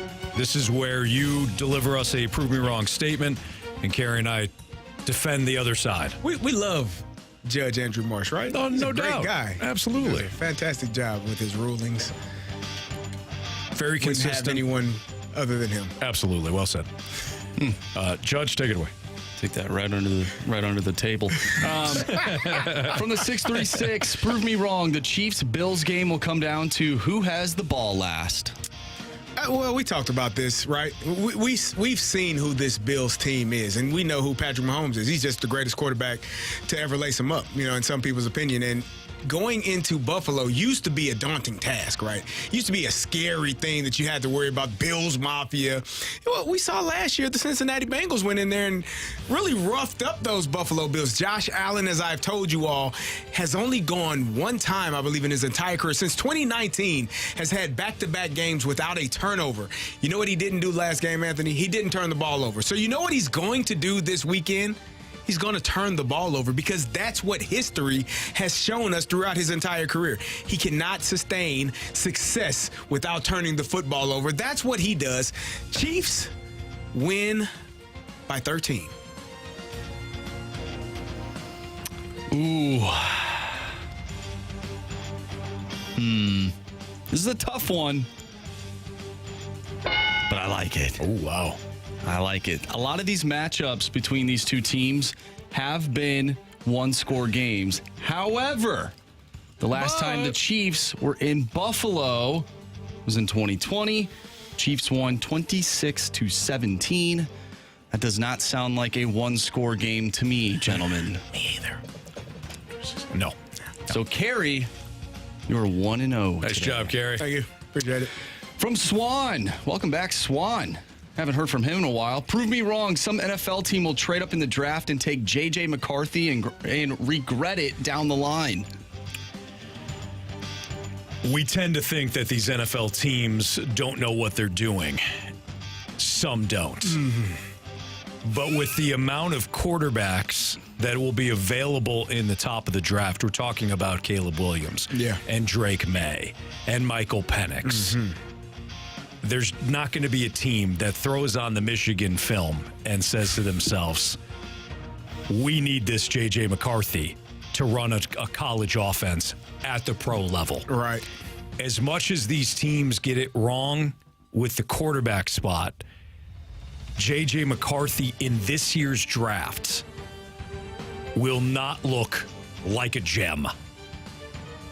There's no way that a team will go all the way up, trade for J.J. McCarthy or the option to pick J.J. McCarthy with so many great options available. And forget the quarterbacks, too. Marvin Harrison Jr. There's going to be some top pass rushers that come out. Teams are dumb, but not this dumb. I rest my case.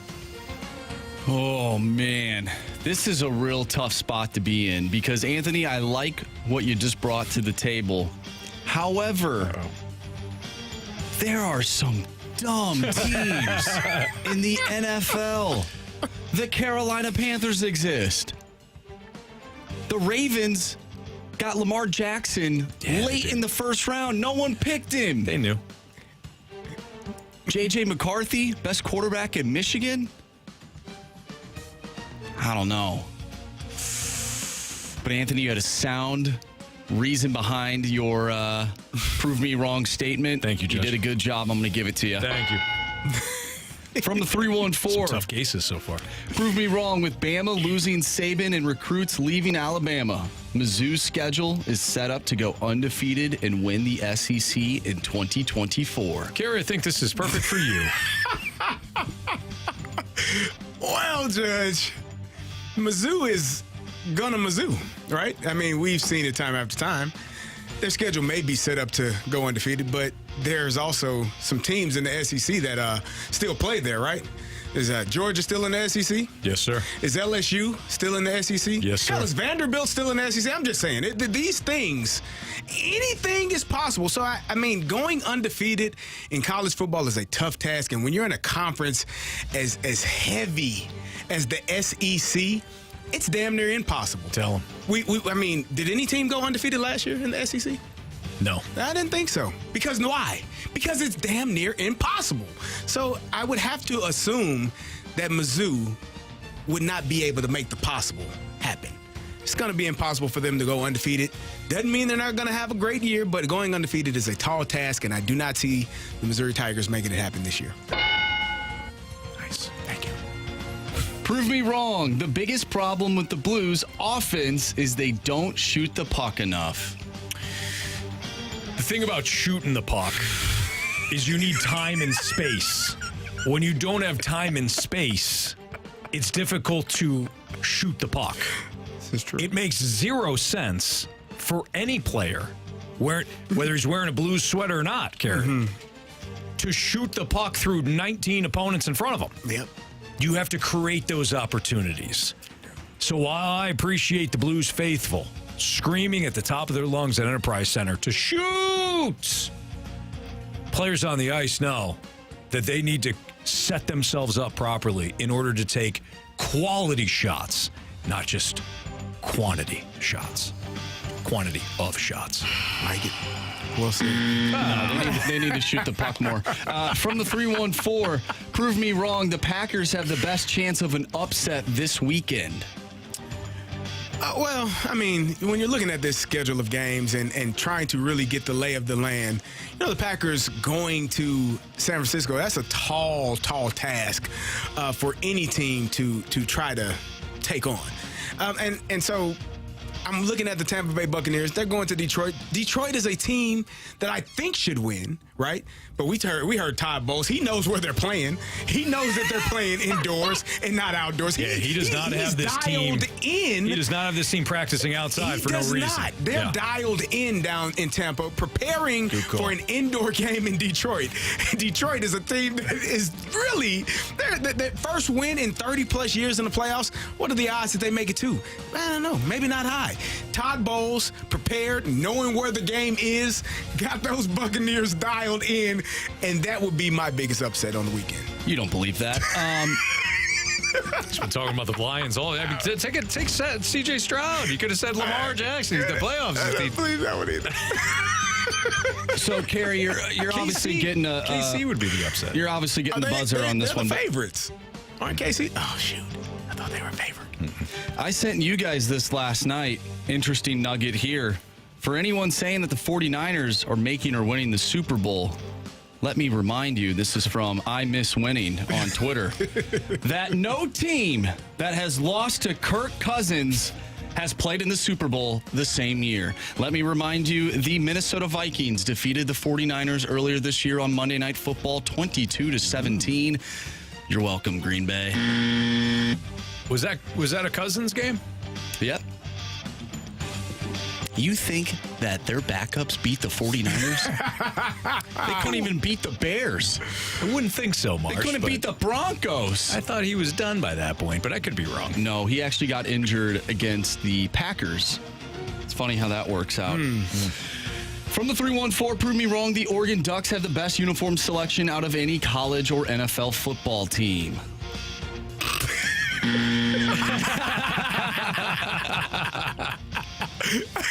I love them unis. I do too. I didn't have anything. I love the for combinations. it. I had nothing I love for the you. silver helmets. Oh, man, I love the black helmets. So many. I love the silver black There's combo. so many options. I love the neon green. What do you do? Yeah. The yellow, the black and yellow. The best? The old. No. I love them all.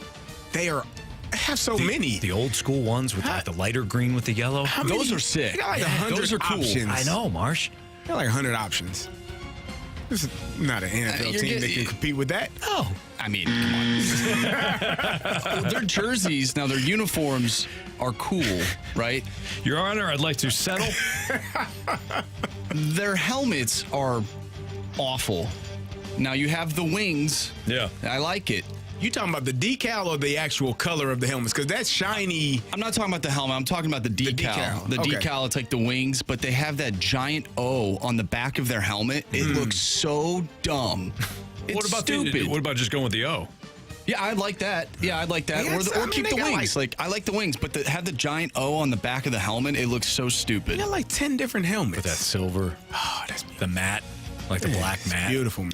Who does have the best uniforms? We'll stick with college football. Best uniforms. The best. I'm a classic. Like, I like USC. I like teams that don't have to put their names on the back of their jerseys. I just, there's something about it. I went to a Notre Dame game a few years ago. Those helmets, it's something special. Like, classic uniforms. There's Penn State. Nothing fancy. Because you know what we're going to do? We're going to line up and we're going to play football.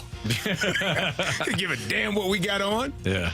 But it looks good. My favorite, home Texas. Oh, yeah. The burnt orange?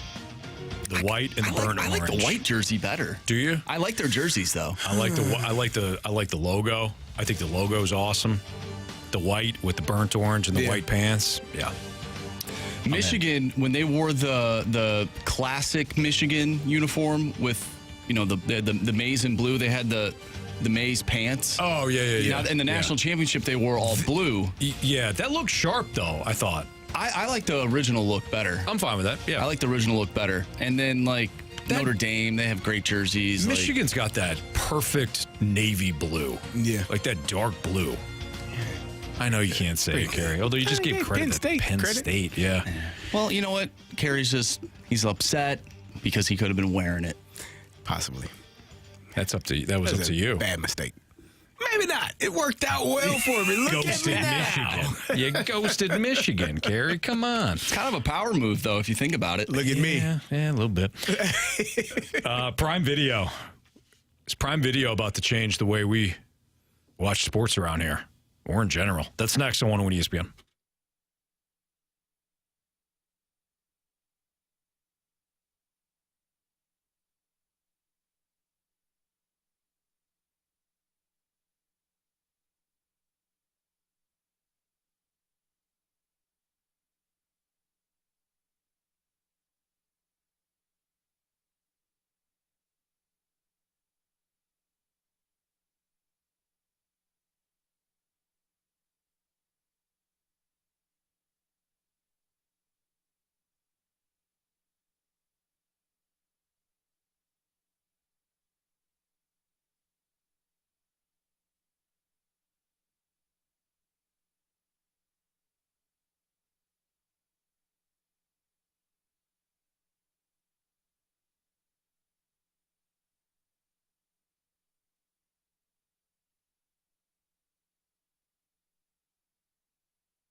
Well,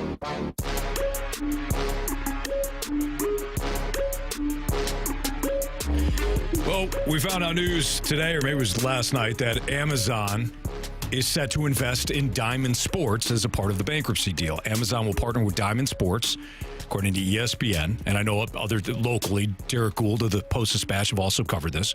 But they're restructuring an agreement as the largest owner of regional sports and networks looks to emerge from bankruptcy. Diamond owns 18 networks under the Bally Sports banner. Those networks have the rights to 37 professional teams, 11, including our Cardinals, 11 MLB, 15 NBA, and 11, including our Blues, NHL teams.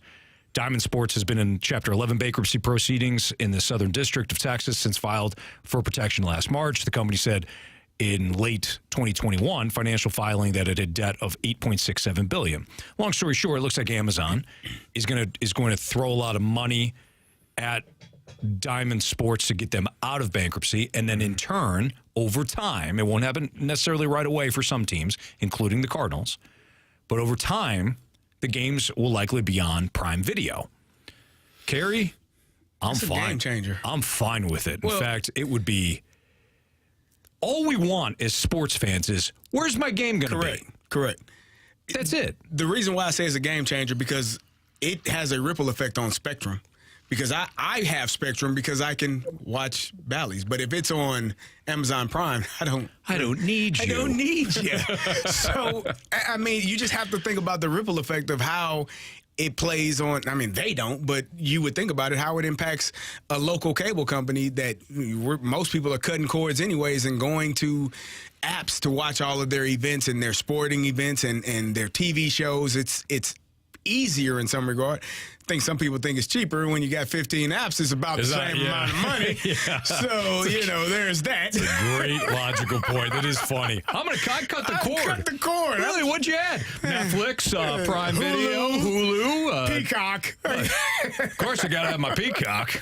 There's so many apps, so you end up, I think, paying about the same amount as you would just to different companies as opposed to just one. So I think it's going to be interesting to see how it changes, sports here in St. Louis and how it's viewed. Obviously, it's going to be a little bit different. If I know I can watch the game in a certain spot, if I know I can watch the Cardinals at a certain spot and not have to worry about having DirecTV or Spectrum, great. Sign me up. Don't black me out. Please. And I'm there. Yeah. With the Amazon, because we were talking, I think you and I talked about it with the football. It felt weird. When they first started doing football, those Thursday night games the game on the field was terrible, but the production, like you couldn't hear the crowd noise. It just felt like it was you were watching a different product. So hopefully they've ironed out some of those issues when they decide, to have baseball, basketball, and hockey on their platform. Yeah, that's a great point. And I guess they deserve an opportunity to get it right. You don't have to. The other thing, you don't have to reinvent the wheel. I feel like YouTube started doing this when they had their baseball broadcast. It's like we're gonna have different athletes or former athletes come in, and they're gonna be with us, and you can comment, and you got the floating emojis. They're like, just give me the damn game. Like Please. We as sports fans are pretty simple. I want to watch and root for my team. I know a lot of people love the Manning cast. If you're watching a terrible game, it's really informative. I think they do. I think they do a phenomenal job. I love the insights and stuff, but I love it afterwards. I love going back and seeing what those guys said during the game. I just want to consume the game. Yeah, I think too many times it becomes about entertainment as well as the game, or we have to entertain everybody. Yeah, that's where I think you start to lose some of the sports fans. The guys that are the guys and gals that are just there to watch the actual event and hear the commentators speak about what took place in that specific play and why that worked or why that didn't work. I agree. When you have too many other things going on, that's why I said watching the Manning cast on a Jets-Browns game in any year other than this year when the Browns were pretty good, turn it on because you get information, right? It's not a great game to begin with. Usually when teams like that are playing, and you get to learn something, and you get to have some fun and some interaction with that. Now, if you're it's on a different platform. It's on it's just a different. You can go. You want it? No problem. Here it is. Turn to it, and to me that makes it intriguing. It makes it fun to watch. Now the Cardinals will not be on, even if this goes through. They're still locked into Bally Sports next year. Okay. So you will not get Cardinals. You won't have the option to have the Cardinals on Amazon or Amazon Prime next year. I think this wouldn't go into effect for the Cardinals until 2025, if I'm reading through this correctly. Again, Derek Gould's got incredible information on it, but it doesn't seem like that. But I'm good with that. I think it'll change. Do teams get to keep their local broadcasters? Because if you change that would be... Yeah, that I don't know. You would have a disconnect with that local market if you don't have the same people that they're accustomed to. I would imagine you would. I imagine if you're Amazon Prime, you're buying the whole product, right? And you're buying, but that would have to be negotiated under Amazon. Mm-hmm. The other thing to kind of keep in mind, though, too, Carey, is that if you're the Cardinals, you could go the route of like the Yankees, who have the Yes Network. You could go the route of other teams that have their own network. I think, the Red Sox have. I think the Red Sox have Nest, and they have their own. You could do that, but now it's all up to the Cardinals to have to pay. Longhorn Network with the University of Texas. Absolutely. Yeah. You could go that route and then rake in all the profits. But now you're worrying about paying not only the on-air talent, but the camera guys, paying those guys to go on the road, that's finding advertising, all of those. Exactly. That is a huge investment, and it doesn't seem like the DeWitts are wanting or willing to do that. But so they if it winds up could. being on Amazon, great. They are one of the organizations that could do it. I mean, because of who they are. Yeah, absolutely. But more, I mean, the Cardinals more than Cleveland Guardians, right? Because of... What are you saying? Just saying there's a difference. No, Anthony. yeah, you're right. Yeah. Tampa's not going to have the old Rays network. Nobody's watching. Nobody's even at that game. We're good. Yeah, we don't care. We don't show up. We got better things to do in St. Pete. Let us know when you get Judge. It's Fastlane on 101 ESPN. The Gauntlet is next.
challenger. Can you master the gauntlet? Brought to you by Master, your hometown source for business communications for more than 30 years. Visit masstour.com.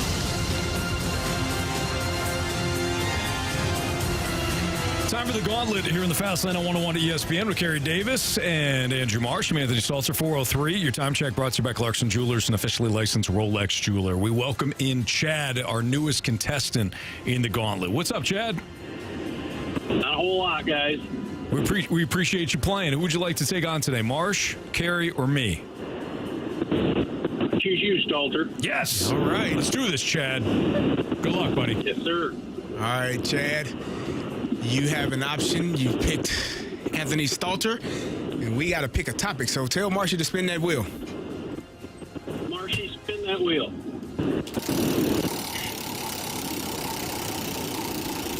Chad, what category are you looking for today? I'm good with anything. I like it. Well, you're getting football up against Anthony. All right, we're going to have some football. So, Chad, you know the rules. We ask the question.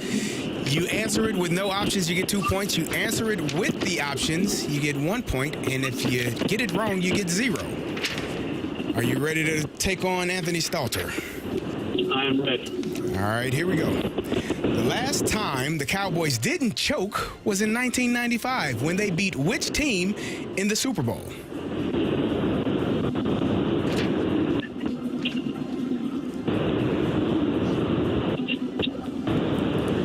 Options, please. All right, is it the Buffalo Bills, the Denver Broncos, or the Pittsburgh Steelers? Buffalo Bills, final answer. Question number 2. Before he was the head coach for the 49ers for 4 seasons, Jim Harbaugh was the head coach at which university for 4 seasons? Stanford University, final answer. All right. Before Harbaugh took over San Francisco, who was the 49ers head coach for 3 seasons?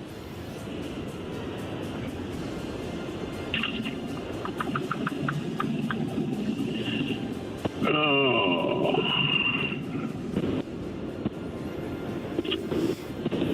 Wasn't marriage. Give me the options, please. Steve Mariucci, Mike Singletary, Mike Nolan. Mike Nolan, final answer. And question number 4. Name this team that has retired numbers for Jim Norton, Mike Munchak, and Bruce Matthews. That would be the Houston Oilers, Tennessee Titans now. Final answer. All right. Get our stuff squared away. Get Anthony back in here. You feeling all right, Chad? How's it going? It could be better. Wasn't bad. Is your day going okay? How about that? I'm on my way home, so it's going real good. Well, that's a perfect day then, when you get ready to go home and eat some food and relax and watch some sports, hopefully. Anthony? Yes. You ready? Am I? Are you? What do we get? You should pack a lunch. Okay. The category is football. All right. All right, Anthony. Here we go. The last time the Cowboys didn't choke was 1995 when they beat which team in the Super Bowl? The 95 Super Bowl would have probably been against your Pittsburgh Steelers, Carey. That would have been the Neil O'Donnell Super Bowl because they faced the Bills a couple of times. Then the 49ers played the Chargers in 94, and then I think 95 would have been the Cowboys and the Steelers. So Steelers, final answer. Question number 2. Before he was the head coach for the 49ers for 4 seasons, Jim Harbaugh was the head coach at which university for 4 seasons? Stanford, final answer. Before Harbaugh took over in San Francisco, who was the 49ers head coach for 3 seasons? 49ers head coach before Harbaugh. The first name that comes to mind is Mike Nolan. I'm trying to think if there was anybody that lasted that long. Because like Jim Tom Sula, I think, was after Harbaugh. I don't think Singletary lasted 3 seasons. I'm going to go with Mike Nolan. Final answer. Question number 4. Name this team that has retired numbers for Jim Norton, Mike Munchak, and Bruce Matthews. Houston Oilers. Final answer. Or the Tennessee Titans. It's the Titans/Oilers franchise. All righty. Well, let's start there. Name the team that has retired numbers for Jim Norton, Mike Munchak, and Bruce Matthews. Anthony, you said Houston Oilers/Tennessee Titans. Chad said Houston Oilers/Tennessee Titans. Nice. The answer is... It is the Tennessee Titans or Houston Oilers. Neither of you needed the options. Nice job, We Chad. tied it too. Next question. Before he was the head coach for the San Francisco 49ers for 4 seasons, Jim Harbaugh was the head coach at which university for 4 seasons? Chad said Stanford. Anthony, you said Stanford. The answer is? It is Stanford. Neither of you needed the options again. Way to go, Chad. 4-4 tie. Let's go here. Before Harbaugh took over in San Francisco, who was the 49ers head coach for 3 seasons? Chad said Mike Nolan. Oh, wow. Anthony also said Mike Nolan. But Chad didn't use any options. I didn't either. No, you didn't use any options. Chad did use an option. Excuse me. The answer is Mike Nolan. You both get points. The answer is... It is Mike Singletary. No! We got a 4-4 tie. No! Final question. The last time the Cowboys didn't choke when they beat which team in the Super Bowl? Anthony, you said the Pittsburgh Steelers. Chad said the Buffalo Bills. Chad? You have chosen poorly. You lose. The answer is the Pittsburgh Steelers. Anthony, you win 6-4. Good job, sir. Chad, nice job, man. That wound up being a great battle. You did a fantastic job. Thank I wish I could have said the same for myself. No, you did too, man. You did too. Nice job. Nice job, Chad. Good stuff. That's a tough one there with the Cowboys. Especially if you're not like the 90s. I remember a lot of those games and watching those games, so you're probably a little bit younger than I am, so maybe you didn't remember all those games. I don't think so. Okay, well, listen, Chad, I gave you an out. I don't know what to say now, but great job. Thanks for listening, too. Thank you for the opportunity. Thanks, Chad. We'll see you. Have a good one. You too, man. You too. I did. I was. You were trying to be nice. And you know what? Chad is a stand-up guy, too. He's like, no, I just blew it. Yeah, didn't get it. I just blew it. Good job. Thank you. So I'm trying to think now, did the Cowboys beat the Bills 3 times and the Steelers once? Is that how? They beat the Bills twice. They beat the Bills twice. 92, 93. Then they won 49ers played the Chargers, and then they Steelers. won, and then they beat the Steelers in 95. Man, so only they have 3? They got 3. I always think 4 because of the Bills. The Bills lost to the Giants and the Redskins, and then lost to the Cowboys twice. And then for some reason, I thought the Cowboys rattled off 4, but you're right, they didn't. 3 and 4 years. Mm-hmm. Well, you know what? If they make a run, they don't have to worry about those teams this year. Very true. Yeah. Very true. Yeah, they didn't, though. They lost. Yeah. Man, they couldn't buy a win. No. All right, it's Fast Lane on 101 ESPN 412. I already gave you time check, but 412. It's 412 for those wondering. NFC remaining quarterbacks. Kind of an interesting question that Marsh posed to us. So, out of the remaining quarterbacks right now in the NFC, what does that tell us about the conference overall? We'll get to that next on 101 ESPN.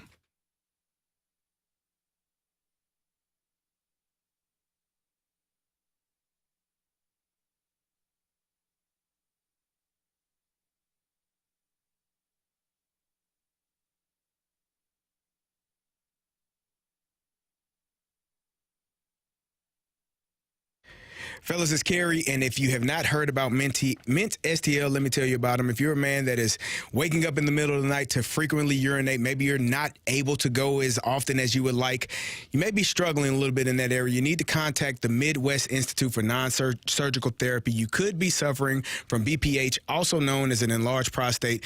We understand getting up and not being able to go can be frustrating, but Dr. Akinwande at Mint STL has the solution, and that solution is a groundbreaking, minimally invasive procedure that treats BPH. Listen, after this procedure, the prostate begins to shrink. Within a 6-month period, you can reduce the size by 40%, and it's covered by most insurances. If you have a feeling of wanting to go but can't go, this procedure will help you get going. It has a lower risk of complications, no hospital stays, no sutures, no scarring, and relief from all of the uncomfortable symptoms that I mentioned above. So reach out to them today to schedule your appointment. That's MINTSTL.com, MINTSTL.com, and tell them Carey sent you.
What does the remaining quarterbacks in the NFC tell us about the conference?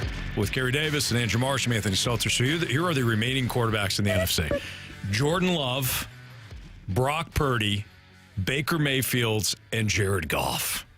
Who had that as the final 4 quarterbacks in the NFC? Nobody. Nobody. Does this tell us more about the team and less about the quarterback? Does it tell us anything about the direction of the league with the quarterbacks? Or the conference, I should say, because the AFC is stacked. They are. It's Mahomes and Lamar and Josh Allen. There's a lot of names we already figured would be in there. We didn't think C.J. Stroud, but you're always going to get a new guy, too, especially when Joe Burrow gets hurt, especially when – was there another quarterback that got hurt in the AFC this year? Deshaun Watson got hurt, but – And then you don't have Trevor Lawrence in the playoffs this year, who was that guy. Justin Herbert not in the playoffs this year, also got hurt. Well, he's not on that list, but – sorry. Did you really do that? I had to. So what does it say about the NFC? Well, I think the NFC, we talked about it. No one on this NFC side, we thought, we knew that the AFC side was stacked, right? When we looked at the NFC side, I don't know if there is a Hall of Fame quarterback, maybe Matthew Stafford, on the entire NFC side. I mean, you go Dak, no, probably not. Yeah. You know, Jalen Hurts, maybe not, depending on how his career goes from this point on. NFC North, Kirk Cousins would be the only one, probably not. I mean, so I don't think it's that big of a surprise watching what the NFC side has done. It's just we knew that the AFC side had more of the athletes and more of the, not athletes, but more of the quarterbacks under center, and we knew that side was just stacked. And we talked about it during the Gridiron, guys. The NFC side is not that it's a cakewalk to get to the championship game, but it has to be a much easier route than having to face Lamar Jackson or Josh Allen or Tua Tagovailoa, the quarterback for the Bengals. Joe Burrow. When he's healthy. He didn't play long enough. I forgot his name. Boy, you move on quickly. Quickly, Anthony. Quickly. What have you done for me lately? You're a Jake Browning guy now. But there were so many names on that AFC side, and we talked about how hard it is to make it to the Super Bowl on that side. On the NFC side, we kind of expected this to be what it was. We knew that the San Francisco 49ers would be one of the top teams, but not because of Brock Purdy alone, but because of the team. And when you looked at Dallas, you thought that maybe Dak could rise to that level, but he's not there yet, so you don't put him in that conversation. So it's not that big of a surprise for me to see what this NFC side looks like from the quarterback position. I just started laughing when I looked at this. So consider this. In the AFC, Burrow, Stroud, Mahomes, Lamar, Trevor Lawrence, Allen. These guys popped within either their first or second year. And I mean popped. C.J. Stroud is an absolute stud as a rookie. Joe Burrow got hurt his rookie year, and then, correct me if I'm wrong, he led the Bengals to the Super Bowl. His second year? His second year. Is it second or third? That was his second year. Second year, yeah. Had him back in the AFC title game in his third year. This is his fourth year. So Joe Burrow, in his second year, had the Bengals in the Super Bowl. Mahomes did not play much until the final game with the Chiefs. Then his second year, stud. Yep. Lamar, first 6 games in was all Joe Flacco. Then when they made the decision to go to Lamar, he saved their season. Took them to the playoffs. As a rookie. Yep. Trevor Lawrence, his rookie year shouldn't count because that was with Urban Meyer. Yeah, we don't count that one. His real first year was his second year. Yeah. And he got the Jaguars to the playoffs, won the division. Josh Allen, rough first year, but then, it didn't take long for Allen to become a franchise quarterback. You go to the Justin Herbert. Justin Herbert, thank you. Yeah, Justin Herbert, another guy. And Aaron Rodgers, even though he's hurt, but going into the season, we talked about really how stacked the AFC side was. But I'm just talking about right now, the young guys. Yes. Now let's do this with the NFC, shall we? Okay. Bryce Young. I mean, maybe his second year will pop. You're not taking him above any of those AFC guys. No. Dak Prescott. Pretty good, really good rookie. Are you taking him above any of those AFC guys? Okay, me neither. Jalen Hurts, okay, so Jalen Hurts popped in his second year.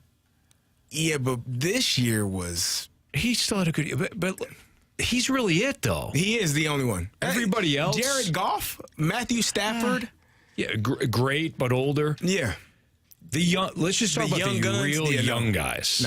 No. Desmond Ridder. Sorry. Why would you do that to me? I apologize. Why would you do that? Sorry. Jordan Love. Had to wait 3 or 4 years to even get his shot. But he's, to me, considered a young guy. Justin Fields. We're still having... I don't care I like Justin Fields. I don't care what side of the fence you're on with Justin Fields. He's not C.J. Stroud, Joe Burrow, Mahomes, Lamar, what they were in their second year. He is not. And this is what, his third year now? Yes. Just finished his third year. The young guys that the NFC has drafted, Kyler Murray, popped initially, but now there's so many question marks. Yeah. The young guys in the NFC have not popped like the guys in the AFC. That's what really this is all about. Correct. The NFC has had their opportunities, and they've, passed on those guys, or they've taken the wrong guy. Correct. C.J. Stroud. Over, yeah. So that goes to show you, I think, what's going on in the NFC. It's mostly, it's about the team. Yeah. The Lions are a really good team. And Jared Goff fits perfectly in with Ben Johnson. The 49ers are a great team, and Brock Purdy fits perfectly in Kyle Shanahan's offense. Baker Mayfield came out of nowhere, but the Bucs roster, if you even coming into the year, you would say that the Bucs roster was better than every team in the NFC South. Oh yeah, you just didn't know what you were held back because of the quarterback. Yeah. People fell in love with Carr because the options weren't great. Yeah, people is me. Other people did too.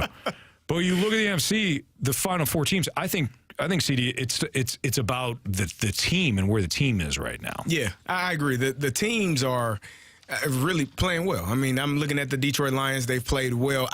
I love what Dan Campbell has done, not just for that team, but for that entire city. I think he is what Detroit is, if you ask me. Like that's a Detroit guy, blue collar, work his butt off, and just grind it out. And his team fits that mold. San Francisco, they've played outstanding this year. Now, I think they've done a great job. Green Bay I don't know how we got here, but we're here, right? They are one of the surprises of this season based on how badly they beat up the Cowboys last weekend. And then Tampa Bay, you just hit on them. How are they here as well? Because Shaky Bakey was nicknamed Shaky Bakey by you. Yeah. And felt that he was not supposed to take a team anywhere. And here they are, one game from the NFC Championship game. So, yeah, these are really good teams on the NFC side. I don't know that any of the teams are better than Baltimore as a team, though. Baltimore is the best team. When they went out to Santa Clara and whipped the 49ers, they look, you're number one right now. Yeah. Until the foreseeable future.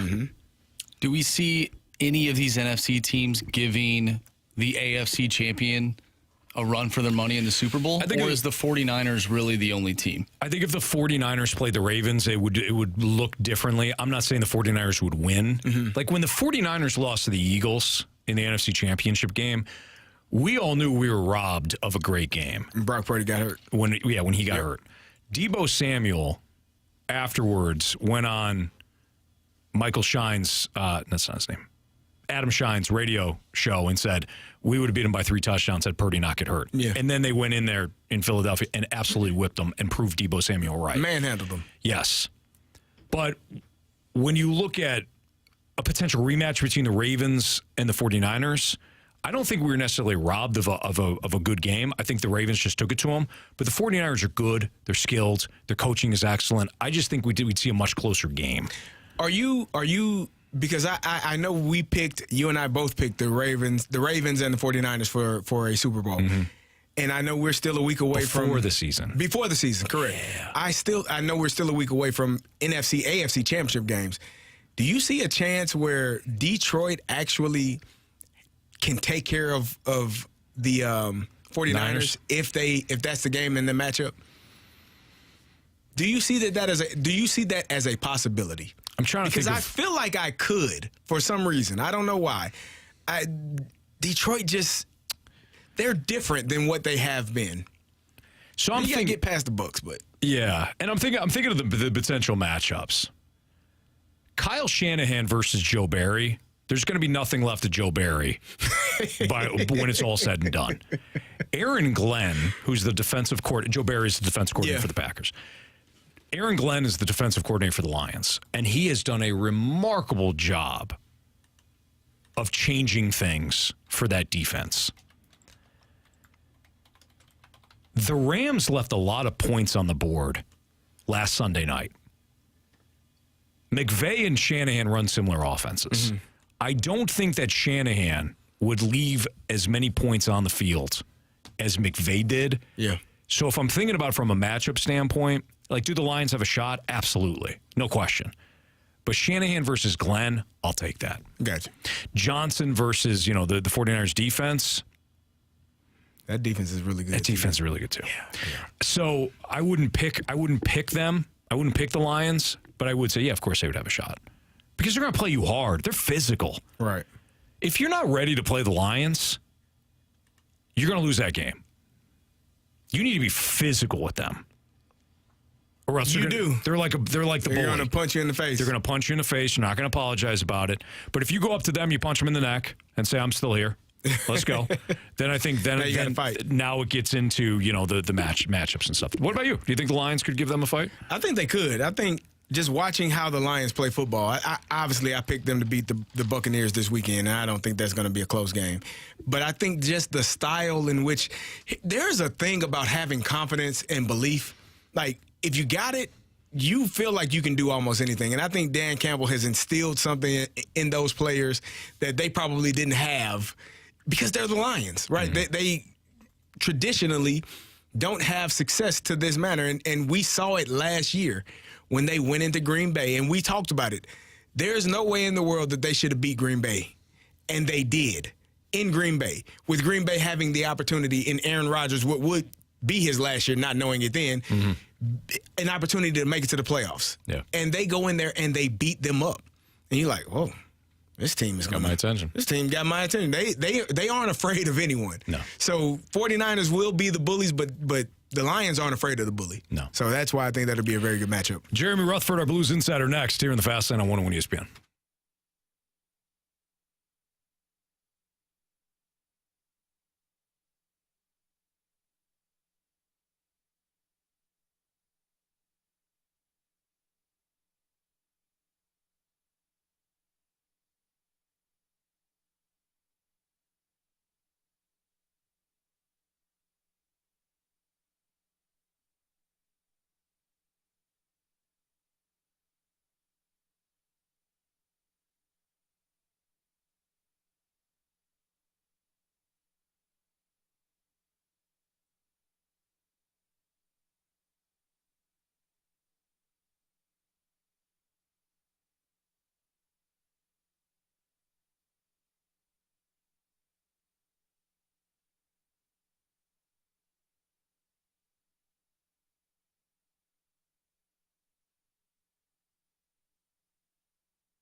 101 ESPN Sports Center. I'm Andrew Marsh. It's time for a Sports Center update, driven by Johnny Londoff Chevrolet and Johnny Londoff Autoplex. The Blues are back in action tomorrow night, taking on the Washington Capitals. Pregame starts at 5 o'clock. Puck drop is at 6. And you can catch all the action right here on 101 ESPN. We are about to talk with our guy from The Athletic, our Blues insider, Jeremy Rutherford. So stay tuned for that. If you missed anything from today's show, make sure you go to 101ESPN.com or check out the free 101 mobile app. Head to the podcast page. You'll find all of our interviews and full shows there. And it's all brought to you by Dobbs Tire and Auto Centers. JR coming up next right here in the Fast Lane. I'm Andrew Marsh, and the Sports Center update is driven by Johnny Londoff. Find new roads and shop 24/7 at Londoff.com and LondoffAutoplex.com. Are you kidding me?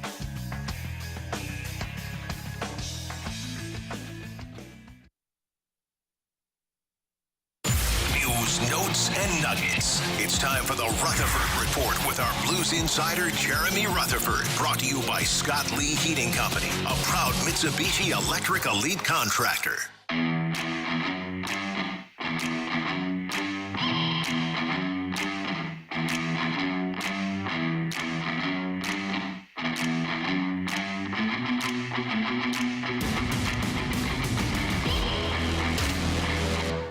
With Carey Davis, I'm Anthony Stalter. It's Fastlane on 101 ESPN. Let's head to our 101 ESPN Celebrity Line. We're joined by our Blues insider, Jeremy Rutherford. What's up, JR?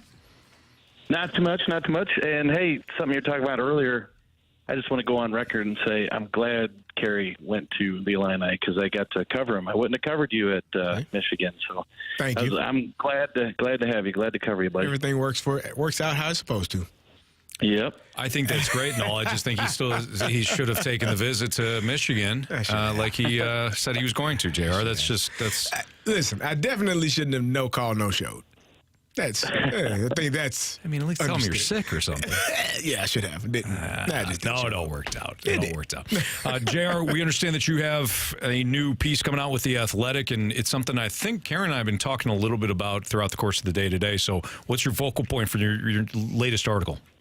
Yeah, it should be out tomorrow. Just kind of a working headline here. Who knows if they'll change the headline, but 5 questions regarding the Blues retool. We talk about the core. Who is in this core? I list only 2 players in the Blues core, and I'll tease that. You can read the story tomorrow. But trades they could make. Who's going to be here at the NHL trade deadline, which is March 8th? The Blues only have 21 games left before that trade deadline. The prospects. Everybody wants to know if the season continues or if it does go south. Which prospects could we see? And also the coach. Who's the coach going to be when we come out of this retool? And also the salary cap with the team not in the hunt perhaps this year. If that becomes the case, then will they plan to spend to the salary cap next year? So a lot of questions to face, I think, as this Blues team goes through this retool. JR, we were talking about the trade deadline and whether the Blues are buyers or sellers. How difficult is it to get a deal done with all of the no-trade clauses that most of these players have? There's a lot, and I was actually just putting that list together. I mean, we could go down it here with, Sammy Blais, Oscar Sundqvist, Kasperi Kapanen, Jacob Brana. They don't have any clauses, but then you get into the modified clauses. Marco Scandella has a 7-team no-trade. Buchnevich, a 12-team no-trade. Not saying that you want to trade him, just mentioning him as one of the guys who has one more year left on his contract. And then the full no-trades, Jordan Binnington, Nick Leddy, Justin Falk, Torrey Krug. That makes things a little bit harder. So, Carey, this is a lot unlike last year where you had guys who you knew you were going to move, Ryan O'Reilly, Vladimir Tarasenko, and you were going to get some good assets back for them, and the Blues did. Doug Armstrong did a phenomenal job getting first-round picks and bringing those guys back. But this year, your unrestricted free agents to be guys like Kapanen, who's now out with the lower body injury. He probably won't be back until after the break here. And then Vrana, who's in Springfield, maybe a Marco Scandella you move and you could get a middle-round pick, but there just isn't a return for some of these guys who are going to be unrestricted free agents. So then you start looking to the next level of guys. Is it a Brandon Saad? Is it a Nick Leddy? Well, those guys have term left on their deals, and I think those deals are typically made in the offseason. So we'll see what Doug Armstrong can get done. Jeremy Rutherford, our Blues insider with The Athletic, joining us right now in the Fast Lane. If he can't move contracts that he wants to move or is willing to move, then Doug Armstrong is essentially stuck with this roster. So how does he improve a roster that contractually he's not going to be able to have a lot of wiggle room with? That's been the situation for the last year, basically. I mean, when you look at the no-trade clauses that he's given out, and in fact, with Torrey Krug, it came into play in terms of invoking it. I mean, that's just what happens when you kind of handcuff yourself with these clauses. And I realize they're popular around the league. As we get closer to the trade deadline, by the way, guys, I'm working on a story about, what's the rhyme or reason about why guys get no trade clauses and which GMs seem more apropos to give these out like candy. So we'll touch on that as we get closer to the trade deadline, but it just makes it tough. It's the way of the NHL. I get it. If you're Doug Armstrong, you hear from a lot of agents who say, hey, this is what we want. But it really does hamstring the organization. So, if Doug Armstrong gets into a situation where he's not able to move some of these guys, then you're right. Stuck is a key word that they're going to be heading into the offseason. But then it comes into using some of these assets and some of these draft picks to kind of sweeten the pot and see if you can entice some of these teams to take these players that they might not want unless you add that asset. You talk about hamstringing, and it kind of puts them in a position where, this Blues team is a middle of the pack type of team, but they are struggling to get into the wild card and get into the playoffs. Does that impact all of that? I mean, not being able to trade, and now what do you do with the guys that you're going to bring up? And also, when you get to the draft, you being a middle of the road team, not having a high draft pick, but also not being in the playoffs. Yeah, it's a tough spot to be in, and obviously last year it worked out well. They got a top 10 pick, maybe could have been a little bit higher, but you get a real good player in Dalibor Dvorsky, and you get a lot of assets back for those players that I mentioned, O'Reilly, Tarasenko, so on and so forth. But this year could be a lot different. You could finish just outside the playoffs. You could finish just outside a top 10 pick, and you could have a situation where these guys just can't be moved. So I think that's the reality for the Blues right now. You're just going to have to make the best of what appears on the surface to be a difficult situation for any GM, not just Doug Armstrong. But, he tried to navigate the post-Cup. He signed some guys that, in hindsight, you wish that these guys wouldn't have gotten as long of a term deals that they did. And a lot of these guys that you expected to perform, let's put some of this on the players.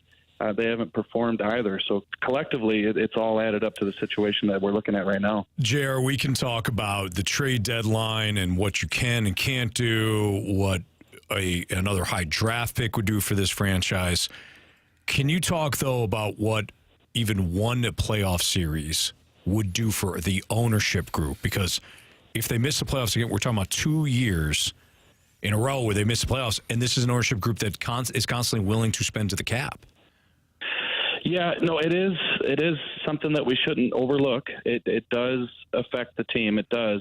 I think, the going rate, we've talked about this in the past, about $1.5 million per home game for the playoffs. So, if you're guaranteed a couple playoff games, $3 million is nothing to sneeze at. Plus, we always talk about the experience that some of these younger players could pick up just by playing one playoff round. You get 2 playoff rounds if you're lucky, and that could be some good experience. It's just tough because while I'm a proponent of, make the playoffs, don't do anything crazy to try to bolster your team to make it. Like, don't trade any of these, first round picks or some of your upcoming draft picks to put yourself in a position to go in and play one round and then you're out. Don't do that. But any experience is good experience. But I think if you're the Blues, I think, truth serum, you want one or the other. You want to be able to play into the playoffs, or you want to be able to finish at the bottom and get a high draft pick. What really affects you is when you're right smack there in the middle. So I think ownership has been very committed. Tom Stillman, the chairman, and his group have been devoted spending to the cap year after year after year. But I just think it's going to get to a situation during this retool. And I remember Tom Stillman telling me this years ago, if we ever get to that situation, maybe you don't spend to the cap. And it's going to jump up to $87 million. 87.5 next year, and I would say at this point that I can't see the Blues spending to the cap. JR, we were talking about it earlier about the Blues being out of the playoffs right now, about 5 points out of the wild card spot. And my question for you is, do you think that they have the ability to put a string of maybe 4 out of 5 wins or 5 out of 7 to put themselves in position to maybe grab one of those wild card spots? Well, they're going to have to. Let me throw some stats at you really quick that I just put together for this story. So when Craig Berube was fired, the Blues were 13-14-1, right? Since then, under Drew Bannister, 8-5-1. Pretty good, right? 8-5-1. But they've actually lost ground in the standings. They were, I believe, 1 point back of Arizona for the second wild card spot when Bannister came in, and right now they're 5 points back. And also, another thing to remember, it's not just how many points you're back of the wild card spot in terms of saying how far out of the playoffs are the Blues. You also have to look at how many teams are ahead of you. And back when Berube was let go, there was just one team between the Blues and a wild card spot. Now there's 3 teams between them. So there's other teams that you're going to have to leapfrog to even get back into that wild card conversation. You can follow Jeremy Rutherford on Twitter at JP Rutherford, and that's where he'll post his latest article, which is set to come out, tomorrow, Jer? Yeah, should be. Yeah. Excellent. Looking forward to that, and I'm sure we'll use that as providing a lot of content for our show, too. Jared, good stuff as always, man. Have a good rest of your week. Yep, you guys too. Thanks. Bye. It's Fastlane on 101 ESPN. Carey Davis, Anthony Stalter. It's interesting. It's gonna be fascinating to watch what happens here with this Blues team. They're in he said it. That's the worst place to be in. Yep. Where you're not good enough to make the playoffs, and you're not bad enough to get a top 10 pick. And you don't want to lose. You don't want to tank because you can't. It's a tough spot. You don't like it, play better. You're right. And I don't know why any team in any sport hasn't adopted this motto, but I think it's a just win, baby moment. Is it just win or is it just get in? That's a baseball team. Just win, baby is completely new for this hockey team. JR was saying that Doug Armstrong and other GMs around the league are giving out, no trade clauses like candy. I want my GM to be giving out candy in the manner like the guy in Big Daddy who came out with just like a watch, some cereal. He had to, though. Sonny he didn't have any candy to give out. Sonny had him. He did. Was it Sonny or was it... Sonny. It was Sonny, but he was going by Kevin Gary. Oh, wow, Marsh. Nice job there. There you go. It's Fastlane on 101 ESPN. Which quarterback's legacy is on the line the most in this year's playoffs? We'll answer that question next.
Which quarterback's legacy is most at stake? I think, guys, that this is an easy question, even though there are several options.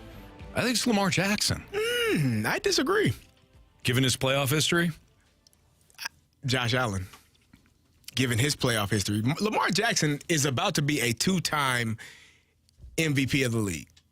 He has answered a lot of questions. Every team this season could have signed him. Mm-hmm. None did, except for the Baltimore Ravens. They brought him back. Yeah, they could have. You don't think the Atlanta Falcons could have or should have signed Lamar Jackson? Should they have? Yes. I don't know how serious Baltimore was at moving him because he was still a Raven. He was, but they allowed him to have the opportunity. Did they? Yeah, kind of. A little bit. It's kind of like, hey, Carey, come on over. You can have whatever you want in my house.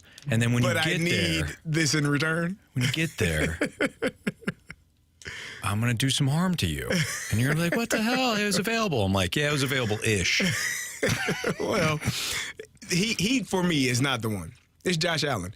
And the reason why I think it's Josh Allen, because we've talked about the top 5 quarterbacks over the last 3 or 4 years. And Josh Allen's name is often in that conversation. Mm-hmm. But as I told you all earlier, going back-to-back games without turning the ball over is not his style.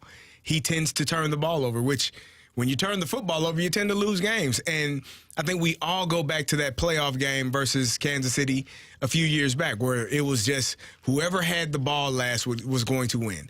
We're still waiting on that Josh Allen to return. And I think we have been because we've seen it. Once we see it, then we expect it. We've seen that Patrick Mahomes since that game. We've seen him carry a team and do all of the things, win Super Bowls, and do all of the things that are required from a true elite future Hall of Fame quarterback.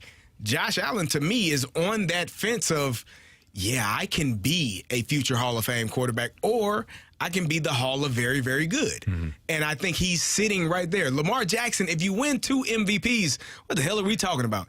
Maybe he never wins a championship. Not great, but you win 2 MVPs, you put yourself in an elite class of football players. Josh Allen has not done that, and he has not taken his team to elite status to be in the Super Bowl or playing, in a championship game. I think things have changed because of the expectations for both teams. But, Marsh, what do you think? I think there's 3 ways to sort of look at this question. I think you have the original question of, whose legacy is on the line. I think Josh Allen and Lamar Jackson are probably the 2 front runners of that question. I think another question could be which quarterback, no matter what they do, their legacy or the popular opinion of them will not change. I think that's Patrick Mahomes if he wins. And I think that's Brock Purdy. If he wins, I still think that people will say it was the team rather than Brock Purdy. Mm-hmm. And then I look at who are the players, if they win, could just change the overall narrative about themselves. I think that's Jared Goff, and I think that's Baker Mayfield. Yeah, that's a really good call there at the end there. Yep. Those 2 definitely. Yeah. If Baker Mayfield plays in the Super Bowl, what the hell is going on there? You could throw Jordan Love in there, too. You could throw Jordan Love in there, too, based on what people were thinking of him heading into the year. Has he already changed minds, though? I think, in my opinion, he has. He has. He's playing with house money. Yeah. I mean, people were like, this guy's not going to be able to tie his shoes, let alone win any games for the Packers. What he's done has been very impressive. It's been very impressive. Now, if he is a dud this upcoming week and then carries that into next year, then people will go back to, well, you know, you have to maintain it. He had a few good weeks, and then they'll go back to thinking that he can't tie his shoes. The problem with first impressions is they're hard to overcome. Mm-hmm. And the first impression with Jordan Love was that he was not going to be able to fill the shoes of Aaron Rodgers. So now, even though he's proven that he's a franchise quarterback, at least in the short term, and he's comparable, or capable, I should say, he still has to prove that now because the first impression was what it was. Mm-hmm. Brock Purdy, the first impression was, wow, kind of fun story. Who the hell is this guy? This isn't, wow, can you imagine what he's doing? And then he starts getting praise. And then everybody goes, yeah, it's the rest of the team, though. He's going to have to keep winning and winning and winning. Mm-hmm. And then eventually, people are going to have to realize that the kid can play. With everybody else, see, Lamar, to me, I think he's still got a little playoff stigma to him. He got the contract. He got a new OC. You're right, he's going to win a second MVP. Mm-hmm. but MVPs are not Super Bowls. They aren't, but it shows who you are. I mean, Super Bowl is a team award. It is the entire team. We don't view. You're absolutely right. It is the Carey. entire team. You are 100% right. But nobody talks about the teams. Everybody talks about the QBs. They do. And that QB, I mean, he can play the best game. Now, the difference is if he goes out there and stinks it up, turns the ball over multiple times, throws a couple of picks, puts the ball on the ground while he's carrying it, then you can say, yeah, this is an issue for him because in the big moments, he's not rising to the occasion. Yeah. But for me, I think he is he's done enough. And again, it's for me, just looking at it, it's Josh Allen because I need to see him rise to the occasion. You have a perfect opportunity this weekend at home versus a Super Bowl winning quarterback. You had the perfect opportunity last year at home against an AFC champion quarterback in Joe Burrow, and you failed. This is the second time at home. You can't lose this game at home 2 years in a row to two elite quarterbacks. That can't be your resume. That can't be on your resume because then we get to the point, hey, Josh Allen can't get it done. Right. When you're talking about Jordan Love, I want to go back to that. Jordan Love, I think, has solidified himself. He's top 10 in passing, 32 passing touchdowns. Sign me up. But if Pittsburgh wanted Jordan Love, I would gladly take him right now. I don't know that there are many teams that wouldn't. Carey, I think you make great points. The last 30 seconds, though, you crushing Mason Rudolph in the way that you have, not calling him elite, and then saying that you take Jordan Love over it, I don't know where you're coming from. I didn't crush him as bad as Myles Garrett did. So no, Myles Garrett should have. 314-399-9646 to the Air Comfort Service text line. Sports Six Pack is next.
question? It's time for the Fast Lane to answer your sports questions. I want to ask you a bunch of questions. I want to have them answered immediately. Asking me all these weird questions. Answer the question. Answer the question. Answer me! The Sports Six-Pack is now.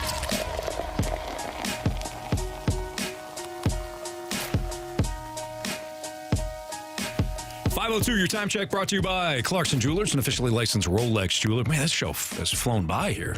We're already at hour 4. Carey Davis, Anthony Stalter, Andrew Marsh. Jamie Rivers has the day off today as the Blues work to travel to D.C. So Blues Capitals tomorrow.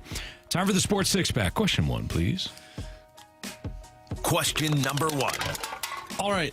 We were talking earlier. Carey, you mentioned that for a little bit of time that you guys, when you were with the Steelers, you guys would practice the full season with pads on. Mm-hmm. You wouldn't do, you would, and it led you to be tired, essentially. Ridiculous. So we got a question. That's your job, your football player. No. We got a question from that statement that you said. It's kind of long, but bear with me. From the 314. Love to finally have a football guy on this show. Hey, Carey. Ouch. How are... Damn. Sorry. That's a ricochet. I don't know what I am now. Hey, Carey, how are professional football players getting tired from hard practices? I played rugby for 15 years, had to pay dues to play, high school, college, amateur, and we practiced and played year-round. Full contact practice 2 to 3 times a week because we had to work regular jobs too. Like the Postal Service, we were out there practicing no matter what. Do you think it would make these players better at their craft to constantly be working to get better? Is there a logical folly going on where many of these players think they are the pinnacle or they are at the pinnacle and there is no room for improvement? Well, first of all, I think, whatever you do for a living is hard work and it's, well respected. I just know that running into 300-pound men all day, every day, it hurts your body. And if I play on Sunday, there were days on Monday where I literally did not feel like I could move or get out of bed. There is really no way to explain what a football game is like. There's a difference for me. So I play fullback, so I can see who I'm blocking for the most part. If I get the ball, it's a little different. There are times where I had to play running back, and that's a completely different animal because now I got 9, 10, 11 guys hitting me. Anthony, I woke up one morning after we played the Baltimore Ravens. I had things hurting on me that I didn't even know I had. What the hell is that? Why does that hurt? Is that a bone? Oh, my God. I thought it was a muscle. So I don't think it's that you're being a baby or being soft. It is a hard sport. This is why you only play one game a week unless you play on Thursday night. As they want you to play twice a week, which if I played on Thursday and my body still ain't healed from Sunday. So it takes a toll on you. I think every person has so many hits in their body before they are done and tapped out. So when you get to that number, it's a wrap. I don't know what that number is. The number varies for every single player. Told you my teammate said enough hits is I would not take another hit in my life. And he walked out of that hot tub never to be seen again. He's still alive. Just haven't seen him in person. So, yeah, I don't know that it's being babies. It's just, it's a hard life, man. And you're paid well for it, so you won't hear me complain. But trust me, I've had multiple surgeries. I had a torn labrum where I couldn't even do a push-up. I got under the bar. I benched 400-plus pounds. I got under the bar, just the bar, 45 pounds, and it just collapsed to my chest, and I could not get it off. And I had to practice with that. And so, I don't know. It's a hard life, man. Yeah, and none of us have played rugby, so I don't know what the comparisons. I know rugby's a tough sport. I know it's a physical sport. I know you guys are colliding too. I don't know what the equivalent is, though. I don't know when because I've heard rugby players say, "Well, you guys got pads." Okay, but there's also, I think about this sometimes, and maybe this is just oddball stuff, but like I think about when these guys had leather helmets on. Mm-hmm. You know you have a leather helmet on. You're a little bit more cautious? I think so. I think so as well. Does that make you less tough? Does it make it less physical? No, but you know you have a leather helmet on. Like you're not diving at players head first like you see some players do. Probably not. Whereas when you have a helmet and you've got all this equipment on, you also, CD, you would know better than I do. I only played at the high school level, but you also know, like, I can dish out some punishment as well. Mm-hmm. I've got that pat. So I don't know what the equivalency is when it's like you're a rugby player and you know it's going to be physical and it's going to be bit. You know, you get hit, it's still going to hurt. Yeah. But are you close? Are you close proximity too? Because some of these dudes, I mean, defensive ends are running 4.2s, full speed. Hey, man. Full collisions, all that. Do you get that over and over again in rugby? Maybe you do. I saw Casey Hampton take on a double team. Tomlin, Coach T, paused the film. This man had 1 foot in the ground, and 2 300-plus pound men were not moving him. These are the type of people that tackle you and hit you. Hey, man, I don't know. Yeah. It's just... I don't know what to tell you. I don't know what to tell you. Yeah. It's a little different. It's a good question, though. Do you think that there are players, though, that think that they are the stuff, right? And so they sort of dial things back in practice because they have that mindset that they got to the highest level and they don't need to do much more to be the best?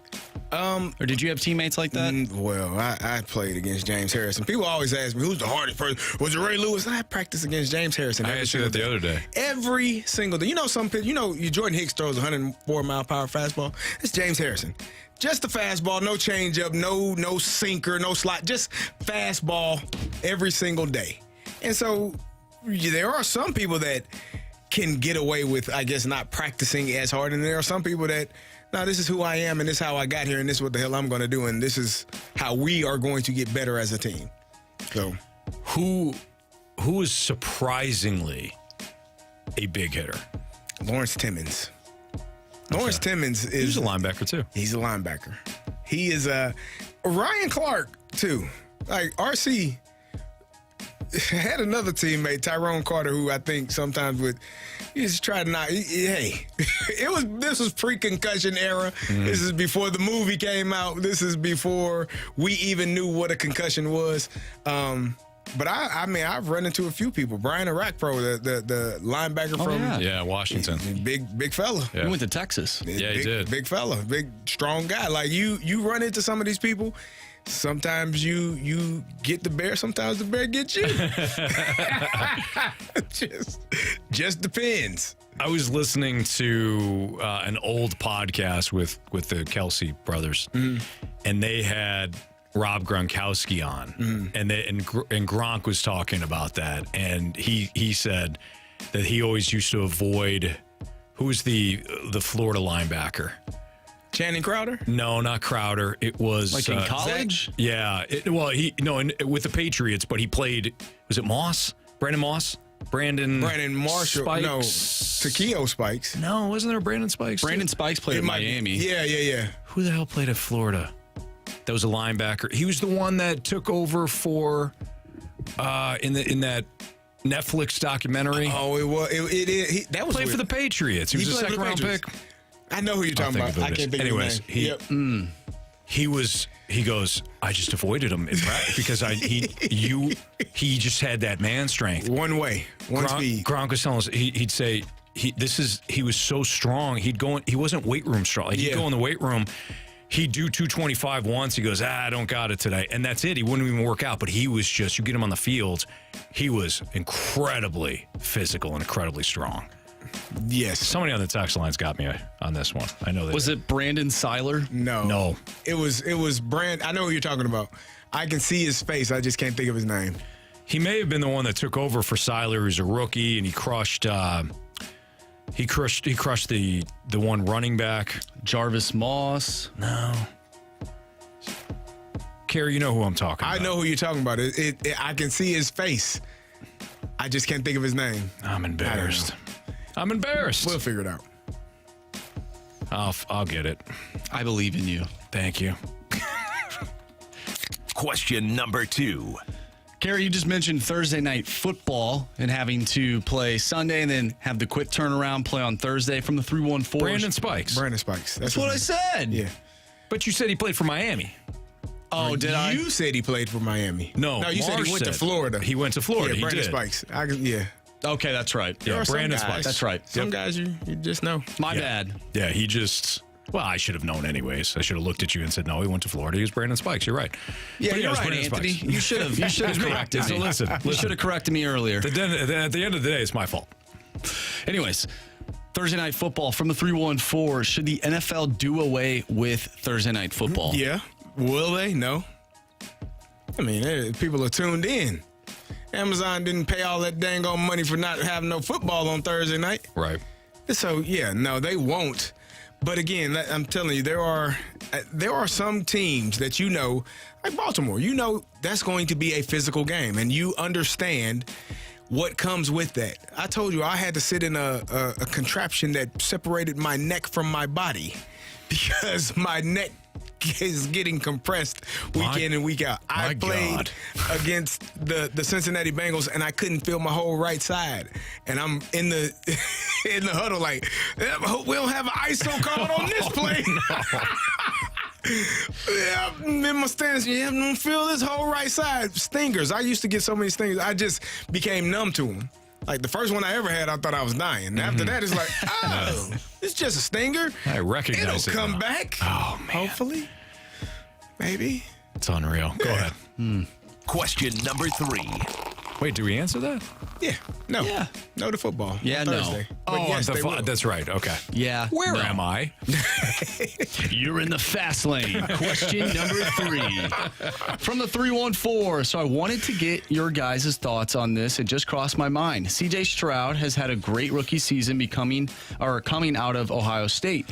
I wasn't sure if he was going to be a full-time starter or just a backup in the league. I thought that he was the best of those quarterbacks coming out of the draft, but still didn't think he would have this high of a ceiling. With the Texans playing the Ravens this weekend, do you think that the Harbaugh brothers have been collaborating and game planning for CJ Stroud since Harbaugh coached against him at Michigan? That's a fascinating question. I would answer it that way.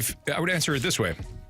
If John Harbaugh is not reaching out to Jim Harbaugh to ask him questions about CJ Stroud, then he's not doing his job. No, he probably is. Ask him, what did you do? What did you see? What is he good at? What isn't he good at? You played him a couple of times in college. What did you see from him? What was your defensive game plan going into the game? Correct. What did you change during? Yeah, that's a great resource. Yeah, you definitely reach out to your people and ask. And that is not uncommon, by the way. It's not like the Harbaugh brothers are conspiring. It ain't cheating. There are coaches. One of them likes to conspire. Oh, he never Connor Stallions. never knew that guy was doing that for him. Somebody got fired because of it. But coaches do it all the time. I mean, coaches, if you develop a relationship with somebody, there are coaches that will call, like, hey, what are you seeing? They'll help out, or they won't. But I hate that team too. Sure, I'll help you out. Yeah. Even though they beat us. It's not, or players will do it too, Carey, right? Oh, yeah. I mean, players will reach out. Talk about what goes on. I mean, teams will sign a player from a team's practice squad. What does this mean? Listen, we love you big time. We want you to be here. What were their signals? What did you learn? You just came from. What were their signals? Questions. Yeah. Speaking of questions, we're going to carry over the Sports Six-Pack next on 101 ESPN.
Answer the question. It's time for the Fast Lane to answer your sports questions. I want to ask you a bunch of questions, and I want to have them answered immediately. Asking me all these weird questions. Answer the question. Answer the question. Answer me! The Sports Six-Pack is now.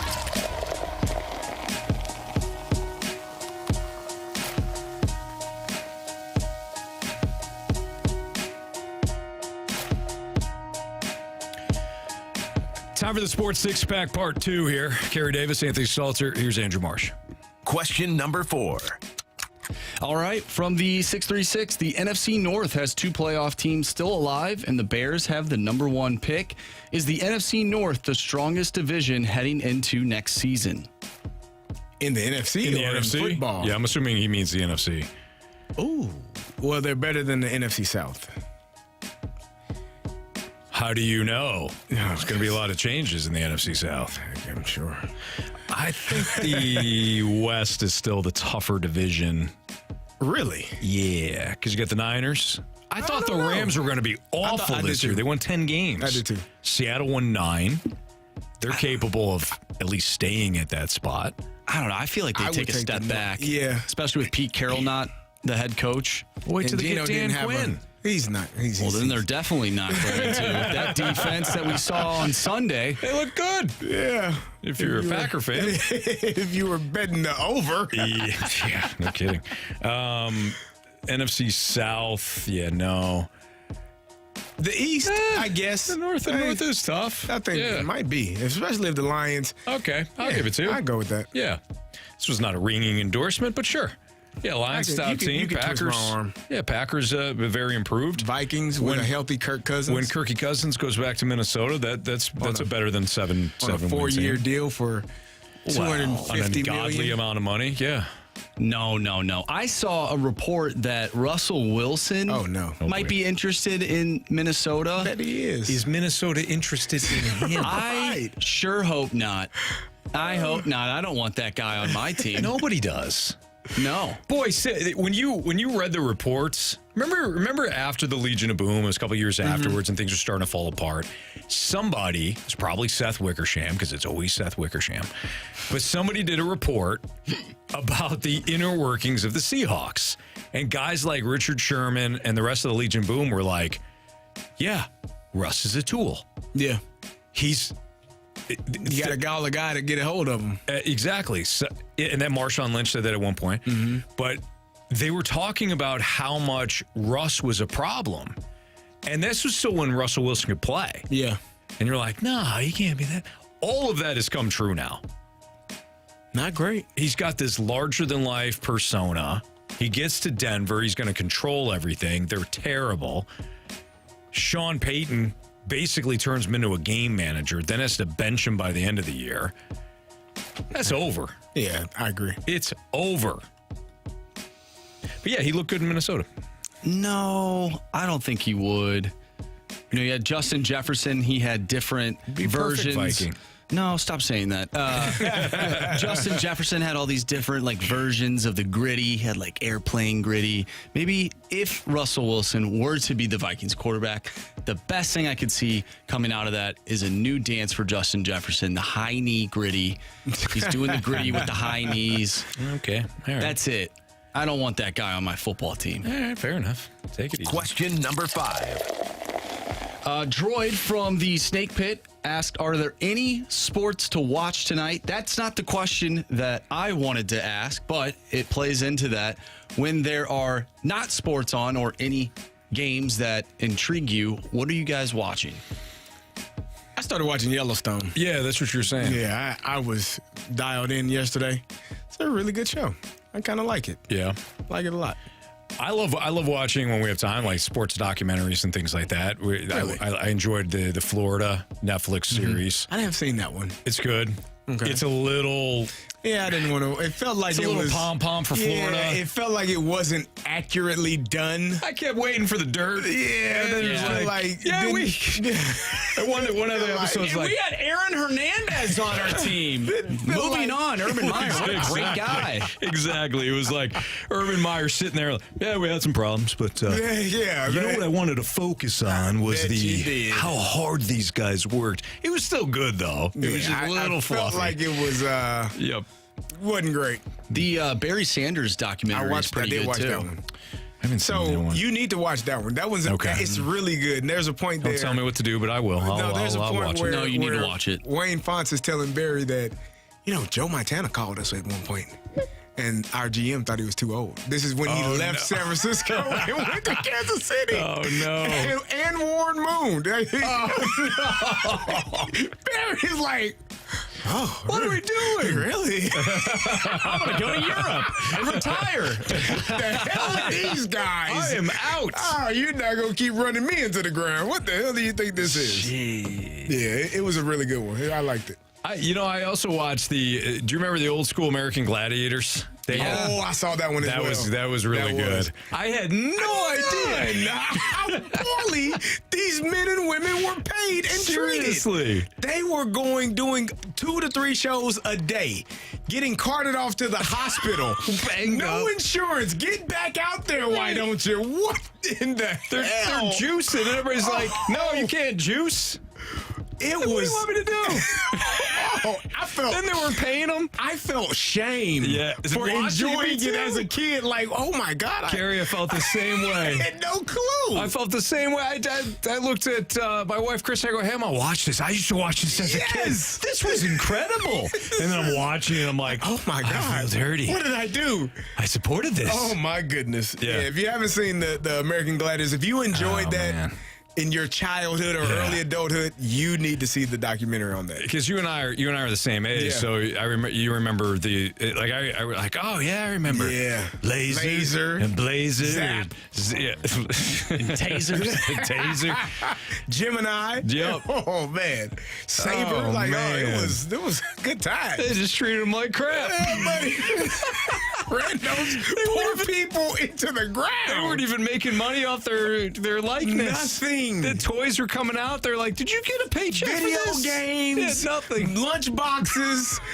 Toys. Apparently, they signed the worst contract in TV history. These poor people. God. No idea what they do. Nothing. Who was running it? The NFLPA? I think so.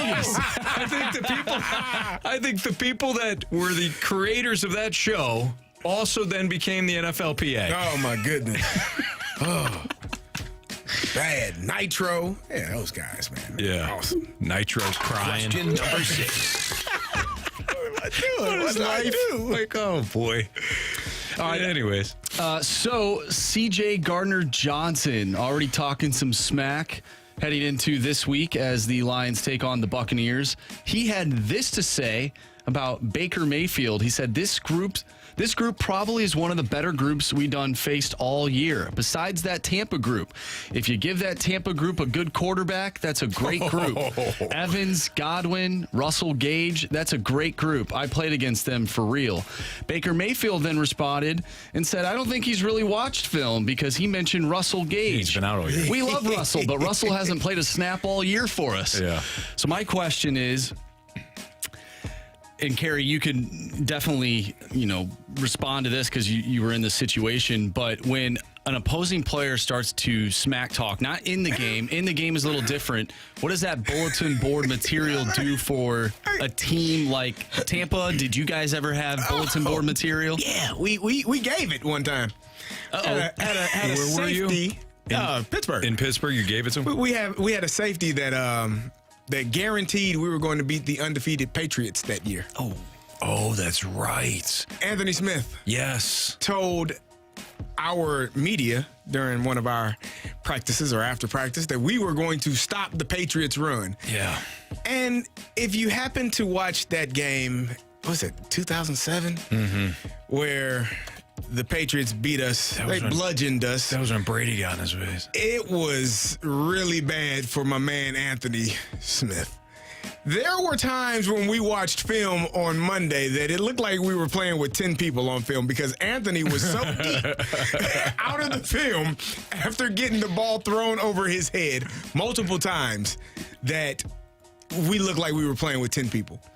And this is when I knew Tom Brady was really, like, I knew he was that guy, but this is when I really knew he was that guy. He was literally chasing the receiver down when they were, spotting the ball and running directly to Anthony and in his face. Yeah. And I'm like, he means business. Oh, this guy's serious. I remember that. I remember him screaming at him constantly. It was a bad game. I don't know what the final score was to that game, but we didn't win. Not great. Do you think this will come back and bite the Lions? Because I don't. He said something like earlier in the year about the blue ski mask and all that stuff. And the Seahawks went in. He did get hurt. Gardner this year. Johnson, yeah. How much has he played? I mean, he's played. He's the one that injured Tyler Higbee, tore his ACL. No, that was Kirby Joseph. That was Kirby Joseph? Yeah, that was Joseph. Joseph. And speaking of that guy, screw that guy. He hurt T.J. Hawkinson and we're not Higbee. gonna talk bad about. Is that your guy? Yeah, he went to Illinois. Oh. Yeah, ILL. I'm just saying he's hurt 2 players now. Okay, in we like 4 lost weeks. 34 to 13 in that game. Could have been worse. Could have been. But Gardner Johnson crushed somebody though last week. I know he did. He lit up somebody on the Rams. Was it Kyron Williams? Was that him? Nah. How much? Man, poor Kyron got crushed. Anyways, we'll move on. Biggest question of the day. And this is actually, it's Cardinals related. I think it's going to be interesting here. We'll just go ahead and tease it for the biggest question of the day.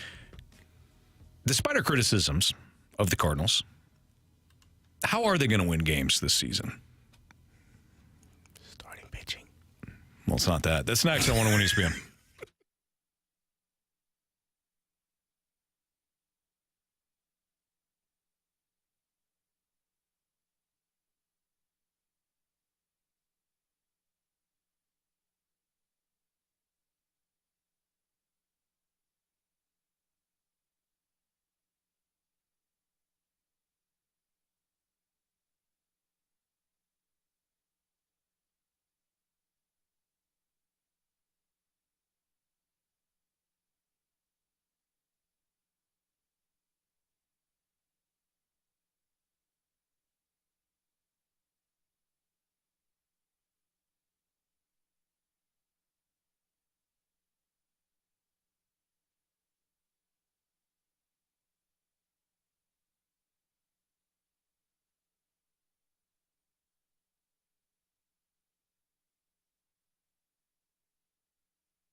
101 ESPN Sports Center.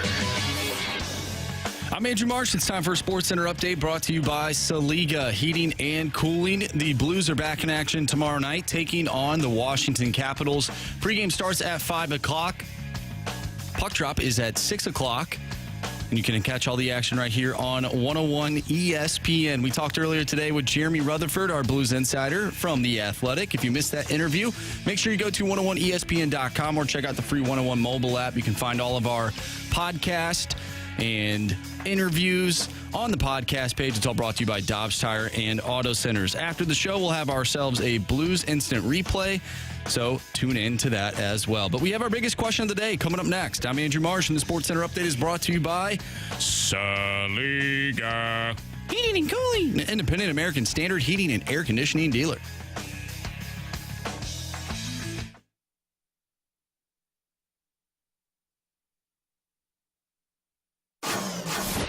It's time for the Fast Lane's biggest question of the day.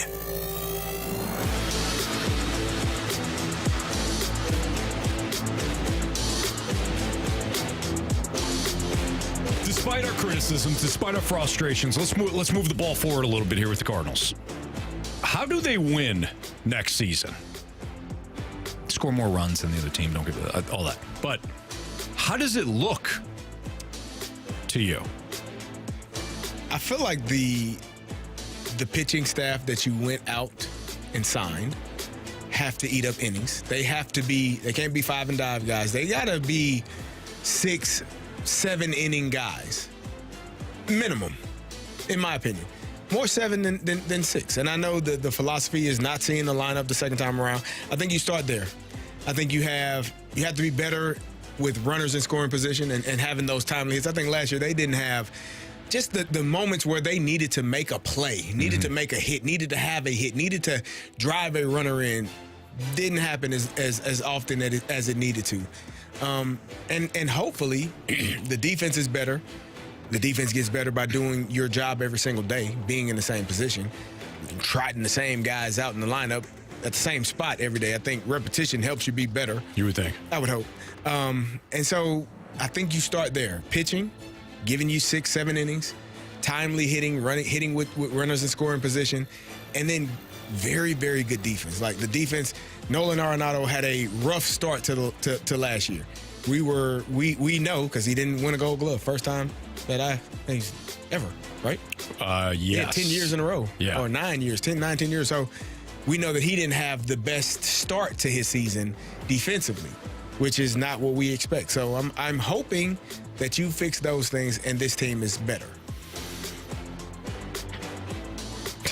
I'm not being flippant here when I say this, and I know that some people are tired of the negativity. I get that. I mean, I would be too, because you want to have hope for your team and you want to look forward to it. And it's like, hey, this is going to be the roster, so why not start to put at least some positive spin on it? But this is also part of my issue with the 2024 Cardinals, as we know it. When you ask a question like, how are they going to win in 2024? The problem is I don't know. I don't know how they win in 2024. I don't mean win a World Series. I mean consistently win games. The pitching staff to me is improved, but that was a low hurdle to overcome. The offense should be good, but it really wasn't a year ago. They're not really a power team. They're not really a speed team. They're not really a high average team. They're not really a high on base team. I don't know how they win. All of those things. Hell, Carey, even if they're like, hey, we're going to sign Josh Hader, we're going to load up the back end of the bullpen, and we're going to win games like the Kansas City Royals did in 2014. Cool. I don't know how they win consistently. It's not unlike what we're watching with the Blues. I don't know how you put together a 7-game winning streak. I don't know what you fall back on to say, this is who we are, this is how we're going to win games, and if we stray from this, we know what to do to get back because we just need to be back to who we are. Cardinals baseball, Blues hockey. I don't know. I don't know who you are. Do they know who they are? I would say no based on the roster. Okay, well, that's not great. I think I think they know who they are. But I don't, as I look at the roster, what is your identity? We're going to play Cardinals baseball. That doesn't mean anything now. I think that's the reason why they went to go get 3 starters, to hopefully that be the foundation for that starts the game off, right? You have to be able to not allow runners, not allow runs in the first inning, in the first couple of innings. We saw, it was almost like you knew if you got to the game a little bit late, there was a chance that they would be down. Right. Which, if you start the game off putting yourself in a hole, it changes.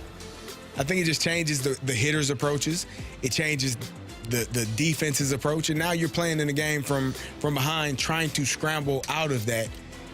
So hopefully the pitching decisions that they made this offseason will alleviate some of those issues. Going back to something you said, because I thought it was interesting, you said you got 3 pitchers, and we know why they got the 3 pitchers. One, you needed them. Yep. 2, John Mozeliak has said, yeah, we needed innings.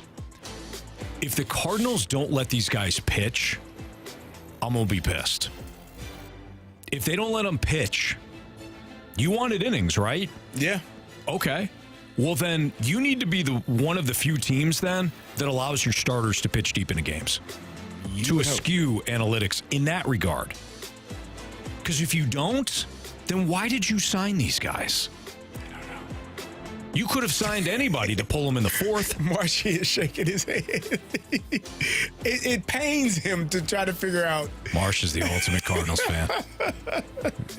I'm cool with one of those guys.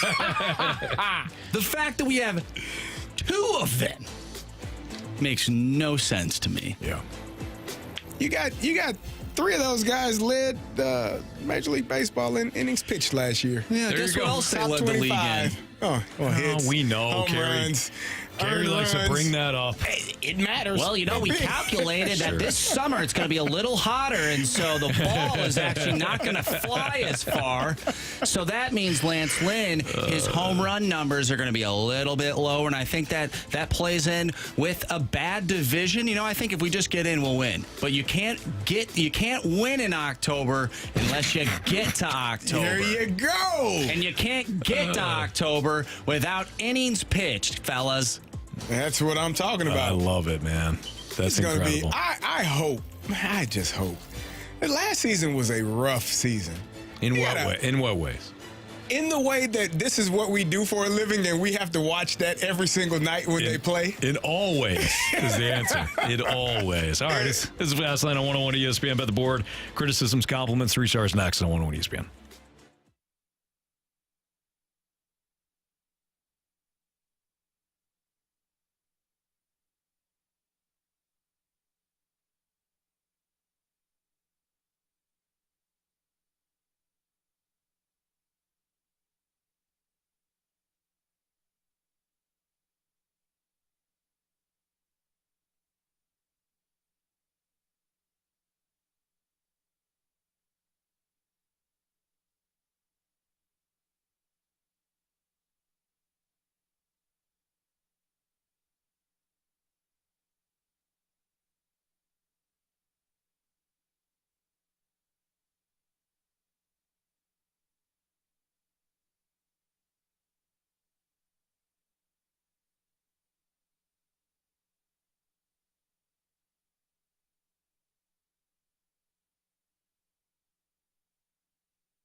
If you missed anything from today's show, you can always download the podcast available at 101ESPN.com or on your free 101 ESPN mobile app. Had a fun show today with Carey and Marsh. No Jamie. Jamie was off. I think Jamie's going to join us for the first 2 hours, maybe tomorrow, or first hour or something. I don't know.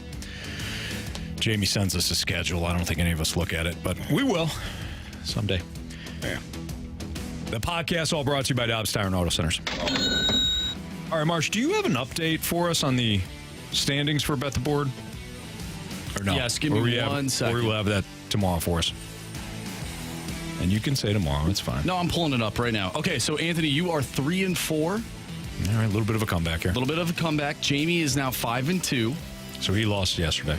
Carey is 3-4. I don't know how I got 3. You and I flipped. I was 0 for Gopher. You were 3-0, and then we... I don't know how that happened. That's fine. We flipped. It's all right. And I am 4-3. What the heck is going on here? So right now, Jamie, Marsh, me, Carey.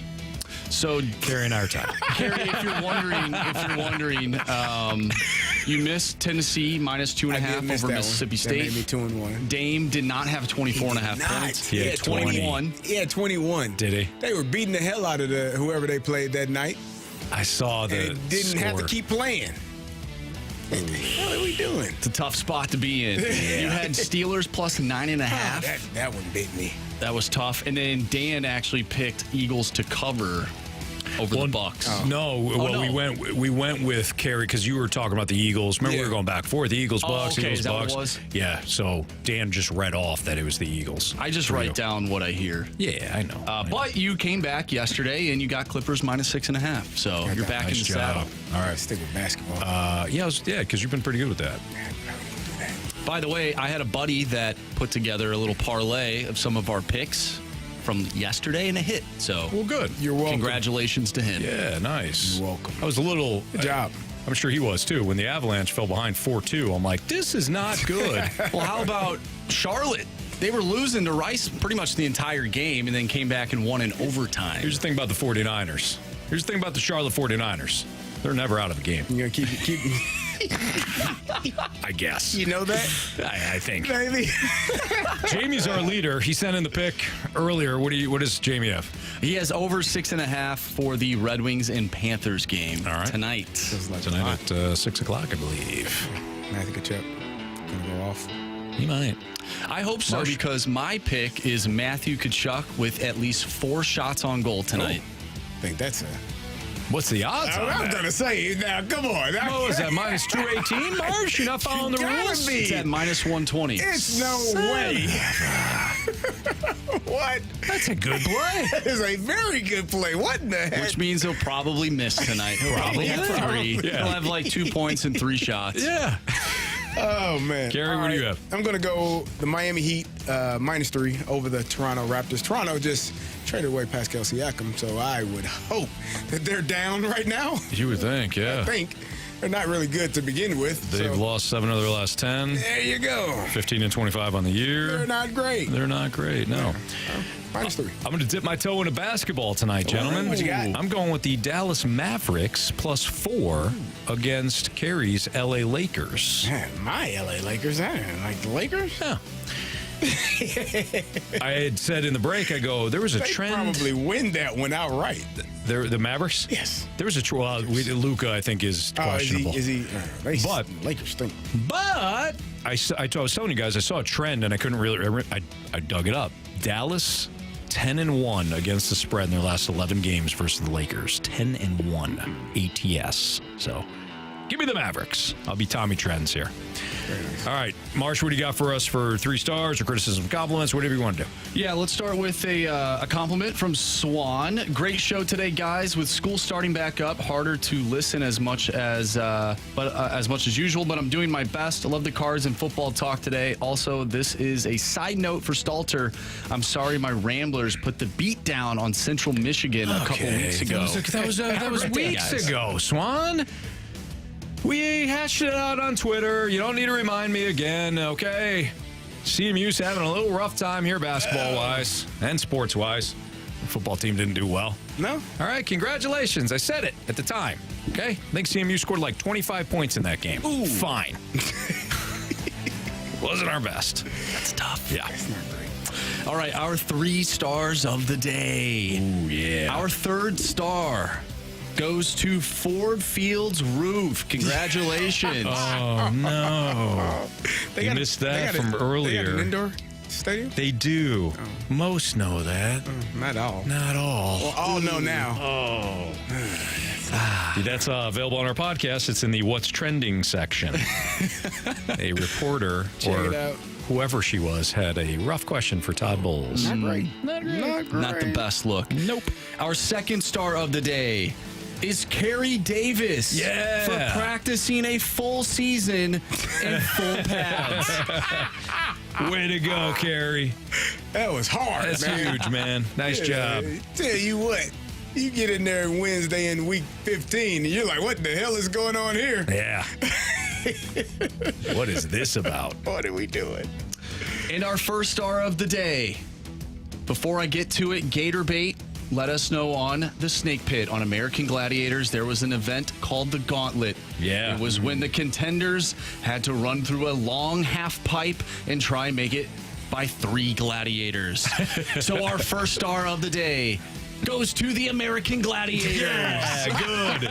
Nice. It's about time they get some recognition. Yeah, no Love kidding. those guys and gals. Oh, man. That was my show, man. I never even considered. wanted to be a gladiator. I'm sure you did. Yeah, I It was, did. They made it look so glamorous and so Terrible fun. living. Dude, when were they suffering. And then they went on the road trips and they were making that. And one thing I never thought of, too, they had. It's not like they put, Mark from accounting, who hadn't worked out in 10 years against these gladiators. They're putting like former athletes against them, too. It wasn't great. Man. All right. That'll do it for us here in the Fast Lane on 101 ESPN. Appreciate everybody listening. We've got a Blues Instant Replay coming up right now. For Andrew Marsh, Jamie Rivers, Carey Davis, I'm Anthony Stalter. Thanks for listening. See ya.